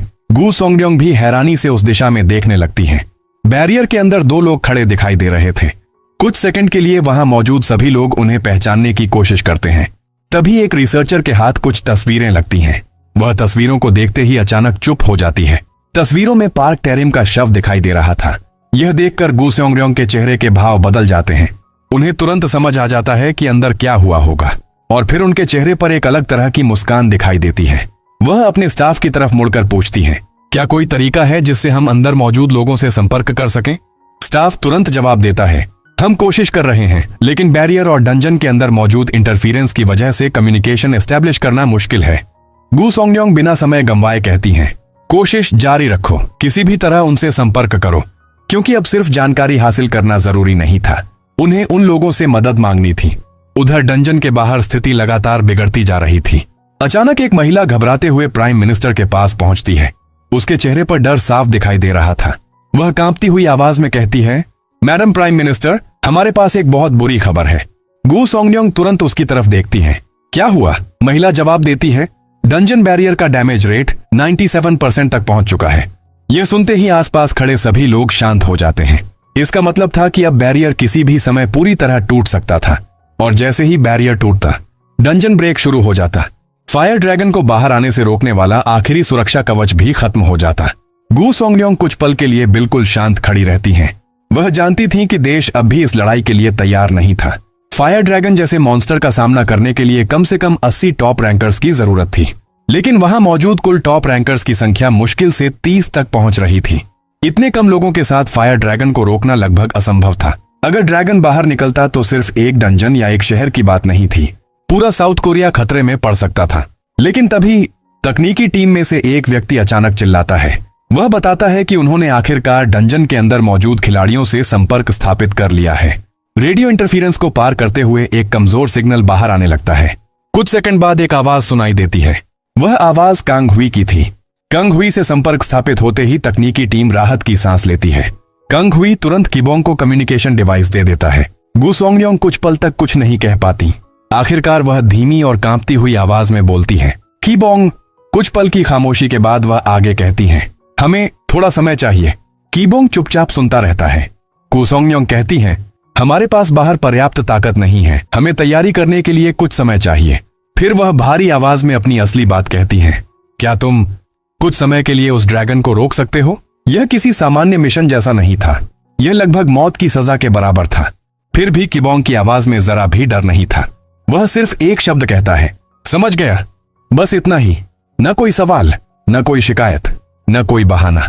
दूसरी तरफ मौजूद गु सोंगयोंग कुछ पल के लिए आंखें बंद कर लेती हैं। उन्हें पता था कि उन्होंने अभी किबोंग से ऐसी चीज मांग ली है जिसे मांगना शायद उनके लिए भी आसान नहीं था, लेकिन अब उनके पास कोई दूसरा विकल्प नहीं था। तभी वहां मौजूद कुछ लोग किबोंग की क्षमता पर सवाल उठाने लगते हैं। वे कहते हैं कि सिर्फ एक व्यक्ति फायर ड्रैगन को रोकने की कोशिश कैसे कर सकता है, लेकिन गु सोंगयोंग तुरंत उन्हें चुप करा देती हैं। वह दृढ़ आवाज में कहती हैं, उसकी ताकत पर शक मत करो। फिर वह किबोंग की तरफ देखते हुए कहती हैं, वह सिर्फ एक हंटर नहीं है, वह हमारा भविष्य है, हमारी आखिरी उम्मीद। किबोंग धीरे धीरे आगे बढ़ने लगता है। उसके कदमों की आवाज डंजन की खामोशी में गूंज रही थी। जितना वह आगे बढ़ता जाता है उतना ही वातावरण भारी होता जाता है। आखिरकार वह उस जगह पहुंच जाता है जहां फायर ड्रैगन मौजूद था, और तभी एक विशाल ड्रैगन उसके सामने दिखाई देता है। उसका आकार देखकर कोई भी सामान्य हंटर वहीं डर से जम जाता, लेकिन किबोंग बिल्कुल शांत खड़ा रहता है। हालांकि उसके शरीर की हालत अच्छी नहीं थी। लगातार लड़ाई और चोटों की वजह से उसके शरीर से खून बह रहा था। उसकी सांसें भी पहले की तुलना में भारी हो चुकी थीं। तभी सिस्टम की आवाज आती है, warning, current health 8%, immediate recovery recommended. किबोंग कुछ पल के लिए अपनी स्थिति देखता है, लेकिन किबोंग के मन में सिर्फ एक बात थी, जब तक मैं यहां खड़ा हूं यह ड्रैगन बाहर नहीं जाएगा। तभी पीछे से कंग हुई घबराई हुई आवाज में कहता है, क्या हम सच में इस मॉन्स्टर से लड़ने वाले हैं? यह तो बहुत ही ज्यादा पावरफुल दिख रहा है, आखिर हम इससे जीतेंगे कैसे? कांग हुई की बात पूरी भी नहीं हुई थी कि ड्रैगन अचानक अपना मुंह खोलता है और एक भयंकर फायर अटैक कर देता है। आग की लपटें इतनी तेज थीं कि उनकी आवाज और धमाके की गूंज डंजन के बाहर बैरियर तक सुनाई देने लगती है, लेकिन अंदर किबोंग और कांग हुई सुरक्षित खड़े थे। असल में आखिरी वक्त पर कांग हुई ने अपनी मैजिकल शील्ड का इस्तेमाल करके उस फायर अटैक को डॉज कर लिया था। किबोंग उसकी तरफ देखकर मुस्कुराता है और कहता है, अच्छा स्किल है। किबोंग से तारीफ सुनकर कांग हुई के चेहरे पर हल्की सी मुस्कान आ जाती है, लेकिन उसकी खुशी ज्यादा देर तक नहीं टिकती। अचानक ड्रैगन अपने विशाल पंख से कांग हुई पर हमला कर देता है। कांग हुई कई मीटर दूर जाकर जमीन पर गिरता है। किबोंग उसकी तरफ देखता है और मजाकिया अंदाज में कहता है, ये तो लड़ाई के बीच में ही लेट गया। अब किबोंग के पास अकेले लड़ने के अलावा कोई दूसरा रास्ता नहीं था। ड्रैगन गुस्से में आगे बढ़ता है और अपने विशाल पंजे से किबोंग पर हमला करता है। किबोंग सही समय पर ऊपर छलांग लगाकर उस हमले से बच जाता है, लेकिन ड्रैगन भी तुरंत अपना भारी भरकम टेल स्विंग करता है। एक जोरदार धमाका होता है और चारों तरफ धूल उड़ जाती है। कुछ पल बाद जब धूल हटती है तो वहां का नजारा देखकर हर कोई हैरान रह जाता है। किबोंग सिर्फ एक हाथ से ड्रैगन की विशाल पूंछ को पकड़कर खड़ा था। तभी सिस्टम फिर से वार्निंग देता है, लगातार रक्तस्राव के कारण हेल्थ 7% पर पहुंच गई है। किबोंग अपनी हालत की बिल्कुल परवाह नहीं करता। ड्रैगन अपने लगातार हमलों के विफल होने से बुरी तरह गुस्से में दहाड़ने लगता है, और तभी किबोंग अचानक जमीन से एक जबरदस्त छलांग लगाता है। वह पूरी स्पीड से ड्रैगन की गर्दन की तरफ बढ़ता है और एक जबरदस्त हमला करता है। हमला इतना शक्तिशाली था कि ड्रैगन घसीटता हुआ काफी दूर जाकर गिर जाता है, लेकिन इस हमले के बाद किबोंग की हेल्थ भी गिरकर सिर्फ 4% रह जाती है। अब वह एक सेकंड भी बर्बाद नहीं करना चाहता था। किबोंग दोबारा ड्रैगन की तरफ बढ़ता है, लेकिन इस बार ड्रैगन उससे पहले ही अपना सबसे शक्तिशाली फायर अटैक तैयार कर देता है। एक विशाल फायरबॉल किबोंग की तरफ तेजी से बढ़ती है। कीबोंग किसी तरह खुद को बचाने की कोशिश करता है, लेकिन अटैक की दिशा बदल जाती है और वह सीधा बैरियर की तरफ बढ़ने लगता है। अगर यह अटैक बैरियर से टकराता तो बाहर मौजूद पूरी दुनिया के लिए तबाही तय थी। बैरियर के बाहर खड़े लोगों की हालत खराब हो जाती है। सभी को लगने लगता है कि अब सब खत्म होने वाला है। लेकिन तभी एक चमत्कार होता है। फायर अटैक बैरियर से टकराने ही वाला था कि कैंग हुई अचानक उठता है और अपनी मैजिकल शील्ड को सामने कर देता है। अगले ही पल वह ड्रैगन के पूरे फायर अटैक को रिफ्लेक्ट बैक कर देता है। यह देखकर प्राइम मिनिस्टर गू स्योंगर्योंग की आंखें खुली की खुली रह जाती हैं। वह हैरानी से सोचती हैं, आखिर यह आदमी है कौन जिसने इतने बड़े फायर अटैक को अकेले रोक दिया। लेकिन कैंग हुई की हालत भी बेहद खराब हो चुकी थी। इतनी ताकत इस्तेमाल करने के बाद वह सीधा जमीन पर गिर जाता है। कुछ पल बाद वह खुद को संभालता है और किसी तरह दोबारा खड़ा होकर कहता है, मैंने कर दिया। कीबोंग उसे देखकर हंसता है और कहता है, कमाल कर दिया तुमने। लेकिन तभी ड्रैगन फिर से दहाड़ने लगता है। वह अपनी बची हुई सारी ताकत इकट्ठा करने लगता है। उसके मुंह के सामने एक विशाल फायरबॉल बनने लगती है। यह देखकर कीबोंग का चेहरा पूरी तरह बदल जाता है। अब उसके अंदर सिर्फ एक ही विचार था, इस लड़ाई को अभी खत्म करना है। कीबोंग अपनी बची हुई सारी ताकत अपनी मुट्ठी में इकट्ठा करता है और पूरी स्पीड से ड्रैगन की तरफ दौड़ पड़ता है। ड्रैगन फायरबॉल छोड़ने ही वाला था कि कीबोंग उसके बिल्कुल सामने पहुंच जाता है। अगले ही पल कीबोंग का जबरदस्त हमला सीधे ड्रैगन के चेस्ट पर पड़ता है। हमले की ताकत इतनी भयंकर थी कि वह ड्रैगन के शरीर को चीरते हुए आर पार निकल जाता है। ड्रैगन का शरीर कुछ सेकंड तक कांपता रहता है। फिर उसके शरीर से छोटे छोटे विस्फोट होने लगते हैं। एक के बाद एक धमाके होते हैं और आखिरकार विशाल फायर ड्रैगन पूरी तरह नष्ट हो जाता है। डंजन क्लियर होते ही कीबोंग के सामने सिस्टम की एक के बाद एक नोटिफिकेशंस दिखाई देने लगती हैं। कीबोंग की आंखों के सामने एक विशेष टाइटल दिखाई देता है, फर्स्ट ड्रैगन स्लेयर। यह दुनिया में पहली बार किसी हंटर को मिलने वाली यूनिक उपाधि थी।